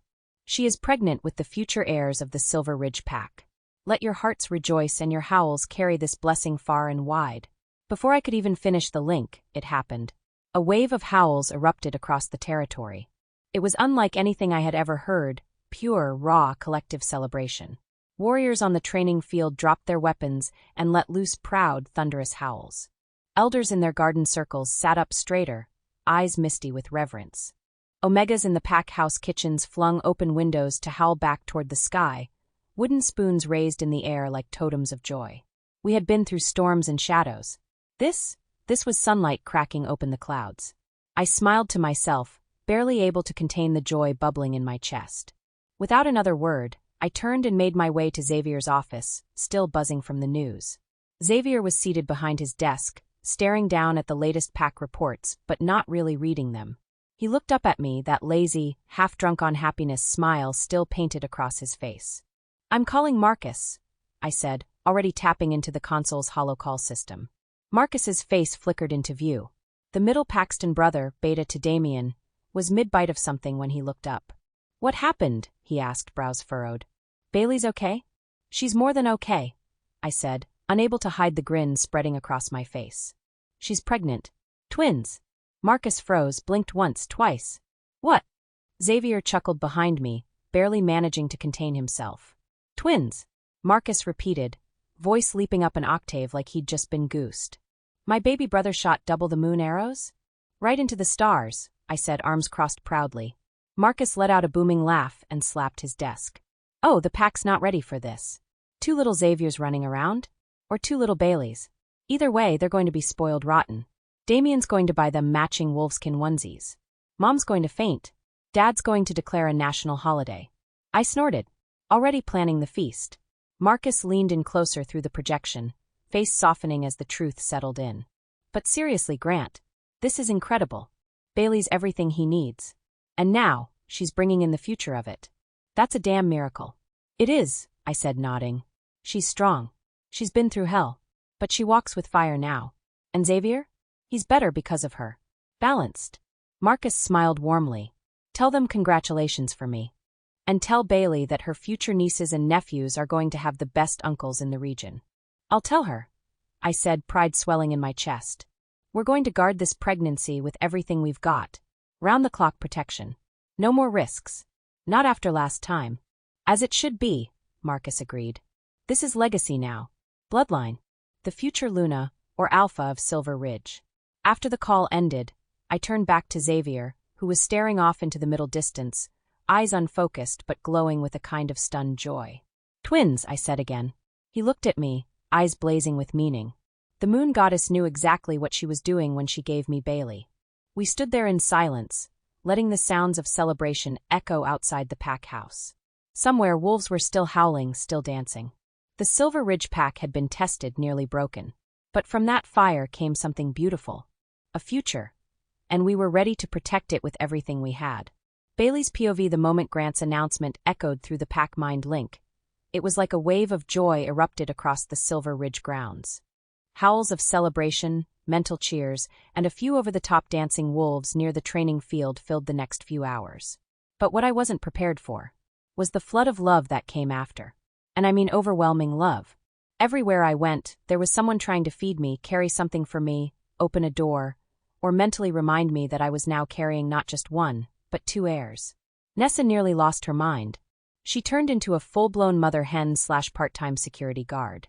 She followed me around with snacks like my body might combust without constant food intake. Crackers in her purse, juice boxes in the car, emergency chocolate in her bra. I wish I were joking. "You good, Luna?" She'd whisper like she was guarding nuclear codes, eyes darting around the pack house like someone might try to mug me for my prenatal vitamins. I couldn't even sneeze without her panicking. "Are those Braxton Hicks? Do we need to call Dr. Harlow? Do I need to get Alpha Xavier? Blink twice if you're in labor." "Nessa," I groaned for the 5th time that day, "I'm 6 weeks pregnant. There is no labor. There's only gas." She blinked, then handed me antacids. Just in case. My parents, on the other hand, were full of quiet, teary joy. My dad hadn't stopped calling me his girl since the news broke, and my mom started knitting booties like it was a competitive sport. She finished 5 pairs in a week. We didn't even know the genders yet, but she had blue, pink, green, and leopard print covered. Xavier? That man put the possessive in protective alpha mate. He doubled the patrol routes, placed warriors at every building I entered, assigned a night guard outside our bedroom window, which, let me tell you, is weirdly awkward when you're trying to get freaky with your mate and you know Larry from security is 3 feet away sipping coffee. When I asked him if he thought maybe this was a tad excessive, he looked me dead in the face and said, "You're carrying my twins. The moon goddess herself would have to go through security clearance." I couldn't even be mad. A week later, everything went from "wow, this is a lot of attention" to "oh wow, we're really doing this full royal experience" when Xavier's parents arrived at the pack grounds. And not just for a visit. Oh no, they moved in. And they did not come empty-handed. They arrived with 2 Omega attendants, 3 trunks of personal belongings, and the kind of regal flair that made the entire pack house stand at attention. Xavier's mother stepped out of the black SUV wearing designer heels and a silk wrap with her silver hair swept into a crown braid. She looked me up and down, then smiled warmly. "My Luna," she said softly, her eyes misting. "We'll be here for the duration. You'll be surrounded by love and protection. We wouldn't have it any other way." Perry, Xavier's father, hugged me next, actually hugged me, and said in a low voice, "It's tradition in our family. When an heir is on the way, we all gather close." Their presence should have made me feel suffocated, but it didn't. It felt warm. It felt right. And for the first time in a long time, I didn't feel like I was carrying the weight of my strength all alone. I had people now, family. A pack. And apparently, 2 heirs that already had a full-time security detail, a prenatal knitting team, and a bodyguard named Nessa who carried a taser in her purse. To top it all off, that night Xavier decided he wanted to celebrate quietly by making me my favorite dinner. Which meant one thing: Xavier cooking shirtless in the kitchen. Penn and I had a full-on debate about whether staring at his abs for too long could possibly result in a 3rd pregnancy. She swore up and down that just one more glance, and we'd have triplets next. "His abs got witchcraft," Penn muttered. I laughed so hard I snorted. "We are not getting magically pregnant from visual stimulation." "You say that now." I can feel Asher agreeing with me. They're a 2-pack of walking fertility. When Xavier brought over the finished plate, perfectly seared steak, garlic potatoes, roasted asparagus, and a molten chocolate cake, I nearly burst into tears again. Not from the food. Okay, maybe a little from the food. But because in all this chaos, in all this wild magic and danger and change, I had him. He sat beside me, leaned over, and whispered, "I love you, Bailey. I love our babies. I'd give the moon itself just to keep you happy." And I believed him. With every beat of my heart. Let the next chapter begin. Bailey's POV the moment Grant's announcement echoed through the pack mind link. It was like a wave of joy erupted across the Silver Ridge grounds. Howls of celebration, mental cheers, and a few over-the-top dancing wolves near the training field filled the next few hours. But what I wasn't prepared for was the flood of love that came after. And I mean overwhelming love. Everywhere I went, there was someone trying to feed me, carry something for me, open a door, or mentally remind me that I was now carrying not just one, but two heirs. Nessa nearly lost her mind. She turned into a full-blown mother hen/part-time security guard. She followed me around with snacks like my body might combust without constant food intake. Crackers in her purse, juice boxes in the car, emergency chocolate in her bra. I wish I were joking. "You good, Luna?" she'd whisper like she was guarding nuclear codes, eyes darting around the pack house like someone might try to mug me for my prenatal vitamins. I couldn't even sneeze without her panicking. "Are those Braxton Hicks? Do we need to call Dr. Harlow? Do I need to get Xavier? Blink twice if you're in labor." "Nessa," I groaned for the 5th time that day. "I'm 6 weeks pregnant. There is no labor. There's only gas." She blinked, then handed me antacids. Just in case. My parents, on the other hand, were full of quiet, teary joy. My dad hadn't stopped calling me his girl since the news broke, and my mom started knitting booties like it was a competitive sport. She finished 5 pairs in a week. We didn't even know the genders yet, but she had blue, pink, green, and leopard print covered.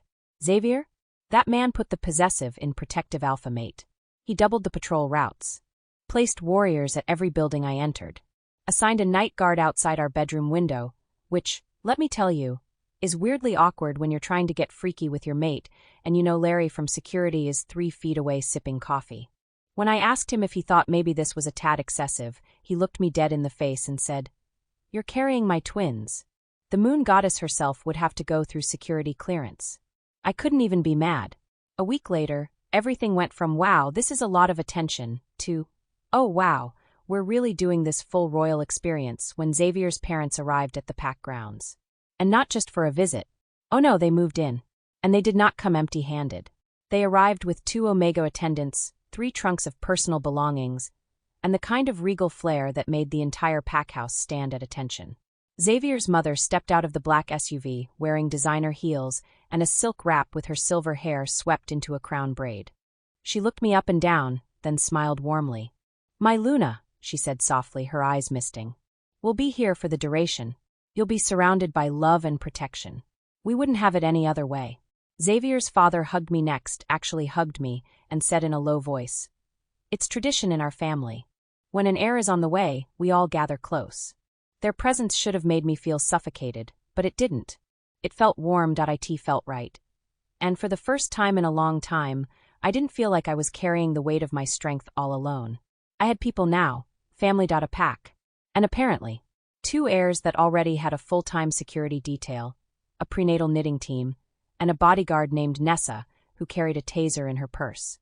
To top it all off, that night Xavier decided he wanted to celebrate quietly by making me my favorite dinner. Which meant one thing, Xavier cooking shirtless in the kitchen.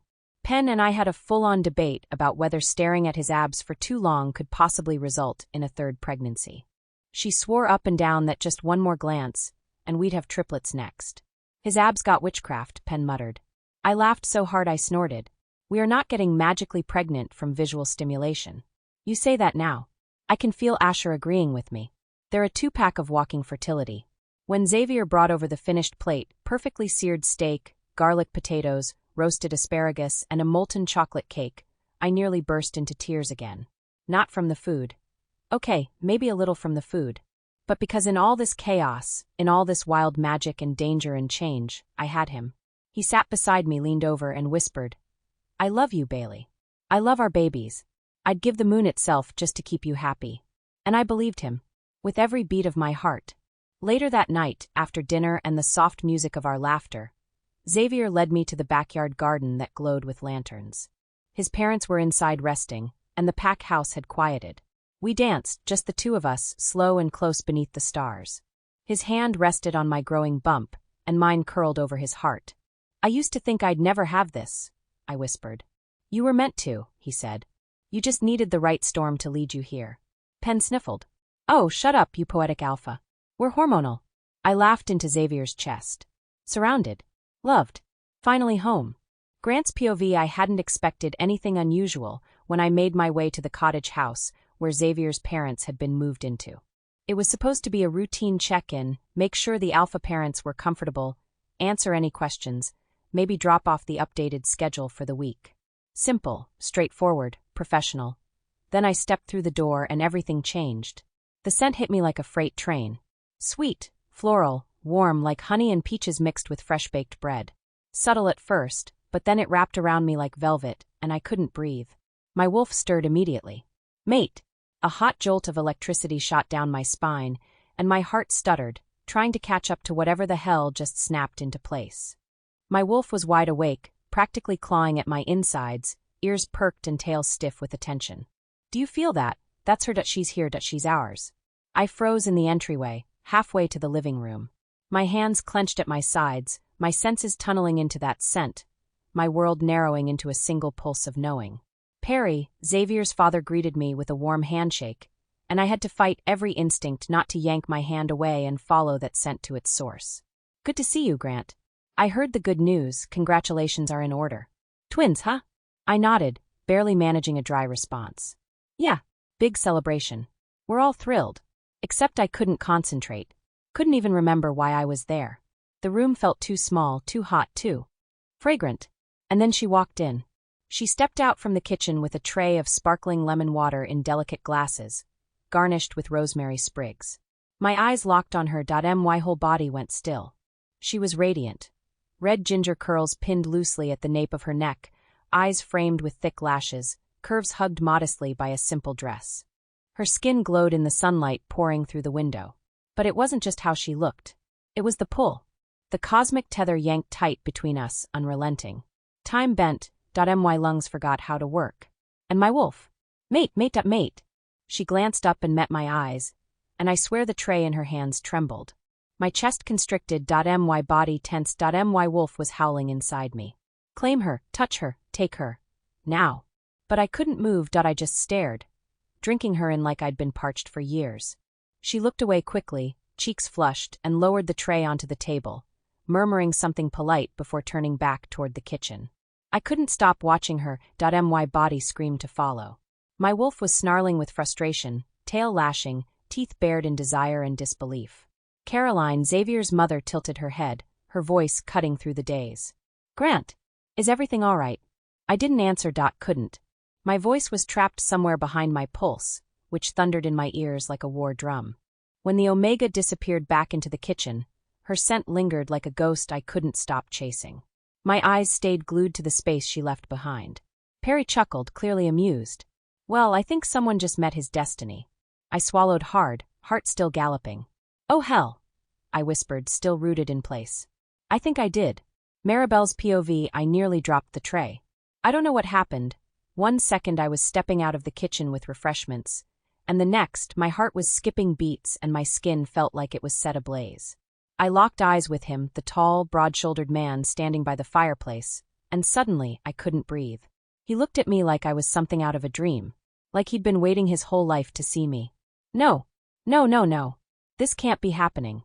Because people like me don't get that kind of attention. I'm an Omega. Worse, I'm a wolfless Omega. Born without a wolf, without a voice inside me to guide or protect me. No heightened strength. No shifts, just instincts. Just human vulnerability in a world full of supernatural powerhouses. I felt flushed all over. My skin tingled and my pulse pounded, but it was impossible. That man, he was Grant. I knew who he was. Everyone in the Silver Ridge Pack did. He was the beta, second only to Alpha Xavier. A warrior, a leader. And I was just a helper. I darted back into the kitchen, chest heaving. Leaning against the counter, I tried to steady my breath. Maribel, one of the other Omegas asked, blinking at me as I clutched the countertop. Tohut, elite. I think I need a glass of water. But no amount of water was going to cool the fire inside me. Could this really be happening? Do I have a mate? My stomach flipped as I recalled the moment our eyes met. There was recognition in his gaze. Something wild and electric. My cheeks burned. No, I whispered to myself. This only happens in fairy tales. Not to girls like me. Still, I couldn't deny what I felt. Even without a wolf, I knew something sacred had just passed between us. And I had no idea what to do with it. Perry's POV. It was a rare thing these days, peaceful nights. But tonight, wrapped in soft linens with the windows cracked open to the scent of pine and the sounds of distant wolves, I lay in bed beside my mate, my wife. My fingers intertwined with hers as we stared up at the ceiling of the cottage, basking in the quiet. Never a dull moment at Silver Ridge. Caroline chuckled beside me, clearly thinking the same thing. You saw Grant earlier today? I turned my head toward her, already grinning. Frozen like a deer in headlights. You'd think he'd been hit by a lightning bolt. She snorted. He was practically drooling. Poor Maribel didn't know where to look. Poor Maribel? Poor Grant. The man's beta of the most powerful pack in the Western Territory, yet he looked like a boy with his first crush. I laughed, the sound deep and genuine. And she's his mate. The moment he caught her scent, his wolf about broke free. She hummed, thoughtful. She's an Omega. A sweet one, too. But she's wolfless, you know? I nodded. I know. But that doesn't matter. The moon goddess doesn't make mistakes. If she's his, then she's exactly who he needs. Silence fell between us again, but only for a moment. Caroline reached over, brushed her fingers along my forearm, and smiled softly. Bailey's glowing. She is, I agreed, my heart swelling. She looks powerful, peaceful, like she was always meant to be here. Caroline's eyes shimmered. And Xavier. He doesn't leave her side. I know it's from what happened before, the fear he carries. But it's also love. So much love. He shadows her like a sentinel. I chuckled. Reminds me of someone else. She arched a brow. Don't you start. I'm just saying. I smirked. When Damien was born, I slept on the floor beside your hospital bed for 3 nights straight.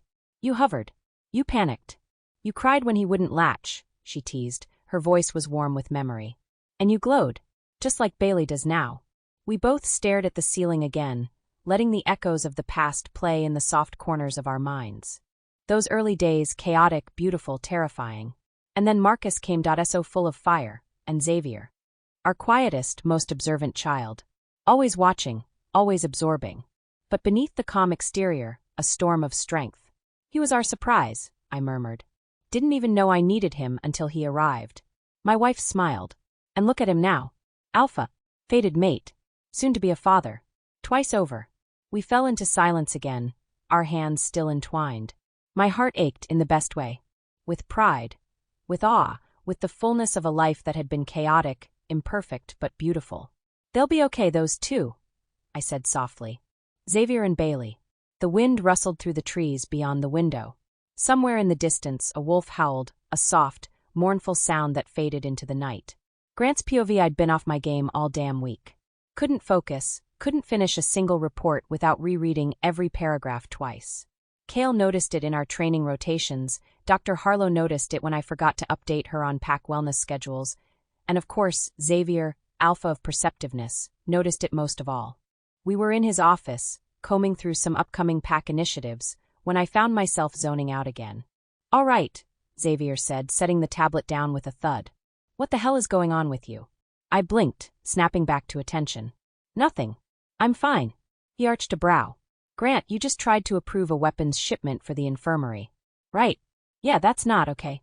Maybe not fine. He leaned back in his chair, arms crossed, a slow grin spreading across his face. Spill it. I hesitated. Then sighed, rubbing the back of my neck. I think. I found my mate. Xavier sat up straight. What? I nodded. Yeah. A second passed, then he beamed. That's incredible news. Why do you look like you just swallowed a live squirrel? Because, I groaned, I froze. Like. Full statue mode. I went to check on your parents at the cottage, and she walked out of the kitchen with some lemon water, and, bam. My wolf just exploded. I couldn't move, couldn't talk, just stood there staring at her like I'd never seen a woman in my life. Xavier laughed, not just a chuckle, a full-on slap-the-desk, deep-bellied laugh. You, he gasped. You, the unshakable Grant, went lovesick puppy in front of a kitchen Omega. She's not just any Omega, I muttered. Clearly, he wheezed. What did you do, offer to mop the floor with your tongue?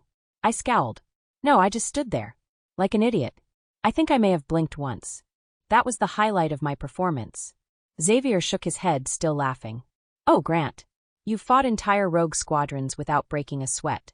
But one shy Omega hands you a glass of water, and you short-circuit like a broken vending machine. Thanks for the pep talk, I deadpanned. I'm serious, he said, grinning.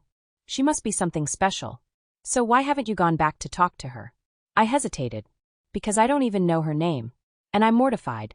She probably thinks I'm a mute creep. Xavier grinned wider. Worse things could be said. You could have drooled on her shoes. I covered my face with one hand. You're not helping. Oh, come on. Want me to come with you? Hold your hand. Maybe bring a cue card. I flipped him off, but I was laughing too. He leaned forward. You know, Bailey didn't exactly swoon when she first met me either. She chucked a spoon at my head. Seriously? In the kitchen. Lights were off. She thought I was an intruder. I think she tried to shank me with a butter knife. Romantic, I said dryly. Point is, fated doesn't mean perfect. It means it's worth it. Go talk to her, Grant. Say hi. Learn her name. Maybe. Learn if she felt it too. I exhaled slowly, my wolf pacing excitedly under my skin. Yeah, maybe it was time. Xavier clapped me on the back. Now go. Before she thinks you're allergic to kitchens. Fine, I said, standing.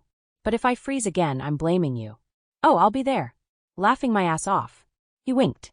And for the first time in days, I didn't feel as nervous. Because maybe fate wasn't done with me yet. Maribel's POV today was strange and thrilling and terrifying in equal measure. Beta Grant came by the house to speak with Alpha Perry about the upcoming hunt. I had just come out of the kitchen with a tray of lemon water when I felt it. This electric pull, like gravity, had changed direction, and suddenly everything inside me tipped forward. My heart stuttered, my legs wobbled. I don't even know how to describe it except to say it felt like my soul recognized something. Someone. Beta Grant. When our eyes met, I forgot how to breathe. He looked at me like I was the most beautiful thing he'd ever seen. His deep hazel eyes didn't just glance, they searched. They softened. They locked with mine so hard I felt rooted to the floor. The other Omegas fell silent around me, and all I could hear was the blood rushing in my ears. He introduced himself formally to all of us, which, by the way, never happens. I've heard horror stories from other packs where Omegas aren't acknowledged at all. But not here, not with him. And when I said my name, Maribel, his lips parted, like he was savoring it. My cheeks burned. I must have looked ridiculous, standing there with my curly red hair frizzing from the kitchen heat and freckles on full display. I've never thought of myself as beautiful. I don't shift. I don't have a wolf. I'm just me. Plain, wolfless, ordinary me. But when he looked at me, I felt seen. The other Omegas definitely noticed. They teased me the moment he left the room. I tried to brush it off, but I was still trembling when I went back into the kitchen. I dropped a spoon and nearly knocked over the teapot. My hands refused to work. Could he be? Could he be for me? That thought alone is enough to unravel me. Beta Grant. Tall, commanding, elegant. And me? I make tea. I fold laundry. I know how to scrub floors like a pro. What could a man like that want with someone like me? Still, I caught myself smiling like a fool all afternoon. We've been asked to help support the upcoming hunt. Omegas are setting up tents for each team, preparing meals and snacks, and running games for the children. Alpha Perry will head a team himself, and since he's participating, our Omega group will be supporting his tent. And Beta Grant, he'll be one of the organizers. That means I'll be seeing him again. That means I might get the chance to talk to him again. I'm nervous. I'm excited. And for the first time in my life, I feel like maybe, just maybe, fate hasn't forgotten me. Xavier's POV: if there was one thing more dangerous than a hormonal pregnant Luna with cravings, it was a hormonal pregnant Luna with an argument. And tonight, that argument came in the form of her outrage over not being allowed to participate in the upcoming hunt. We were snuggled on the couch. Well, more like I was snuggling and Bailey was attempting to murder me with a pout that could melt glaciers. I don't see why I can't participate, she huffed, arms crossed, belly slightly protruding, but attitude in full bloom. It's not like I need to shift. I'll hunt in human form. I blinked at her slowly. Bailey, love of my life, light of my dark soul. In what realm, timeline, or alternate universe did you think that running around the woods in human form, pregnant, and likely barefoot, because let's face it, you hate shoes, was a good idea? She pouted harder. Pen chimed in with a snarky growl in her voice. We could totally do it.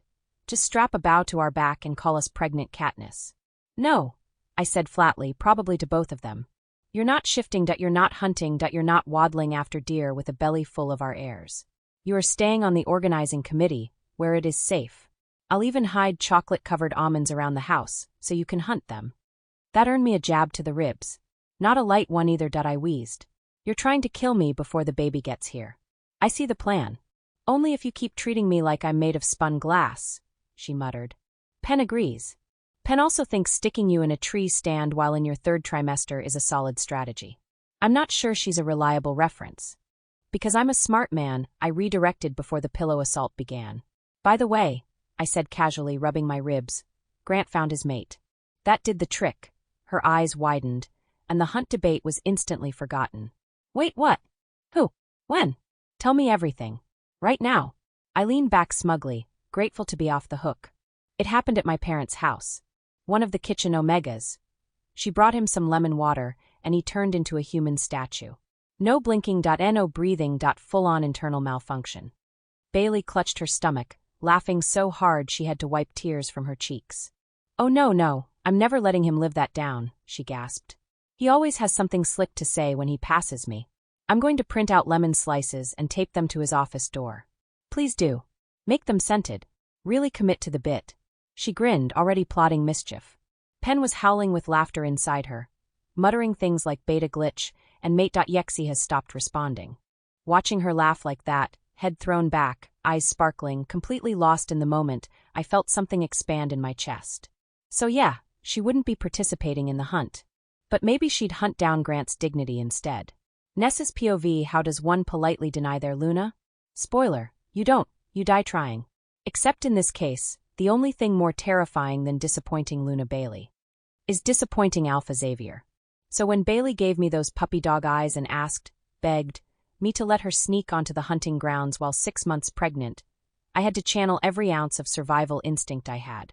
Luna, I said carefully, like I was defusing a landmine made of sass and hormones, as much as I love and adore you, and I really do, my fear of Alpha Xavier outweighs all emotional loyalties right now. I choose life.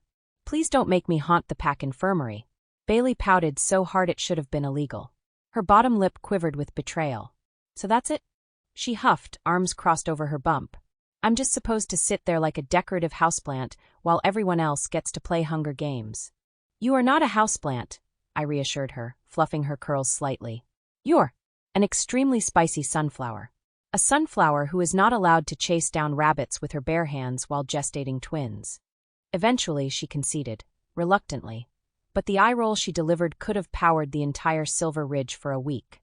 The morning of the hunt arrived, and Bailey strutted into the room in jeans, boots, and the most ridiculous t-shirt I've ever seen. It read, "Buns in the oven. Bake until ready." I nearly choked on my juice. She looked ridiculously good. Her hair was fluffed and voluminous, glowing skin, her bump on full display, and that shirt. Pure comedy gold. I wanted to build a shrine to it. While she dug through her purse for her lip balm, Bailey glanced over at me with that look. That's so. What do you know? Look. Nessa, do you know anything about the Omega Maribel? She asked, pretending like she wasn't dying for gossip. I grinned. Hook, line, and nosy Luna. I've only heard good things, I said, adjusting the clipboard for the event committee meeting. She's quiet, kind, hardworking, super humble. Doesn't like attention. She'd probably combust if someone tried to throw her a birthday party. But her work speaks for itself. Everyone says she's the glue that keeps the Alpha Perry household from imploding. Bailey raised an eyebrow. And our dear Beta Grant. I snorted. Now that's the mystery. He's been over there more often than an Amazon delivery driver. Everyone's noticed. But he hasn't said a word to her. Not a flirt. Not a wink. He just stands there, breathing weirdly. Then leaves. Maybe he's afraid of her, Bailey mused. She is an Omega. With red hair. That's like kryptonite to broody betas. Or maybe, I teased, he glitched. Like, actual software malfunction. Someone needs to unplug him and plug him back in. Bailey laughed so hard she snorted.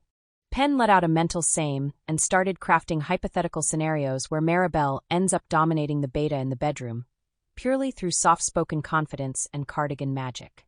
With Bailey looking fabulous and finally in good spirits, we headed to the pack house for the final prep meeting. The organizing committee was abuzz with last-minute details. Tents, supplies, weaponry, cupcake distribution. Everything had to be perfect. Even though she couldn't participate in the hunt itself, Bailey was center stage in the logistics. She smiled, gave directions, cracked jokes. It was Luna mode, activated. And as for the hunt itself, well, Alpha Xavier may have won the argument about safety. But our Luna? She was still hunting. For dirt on Beta Grant. And honestly, I was here for every second of it.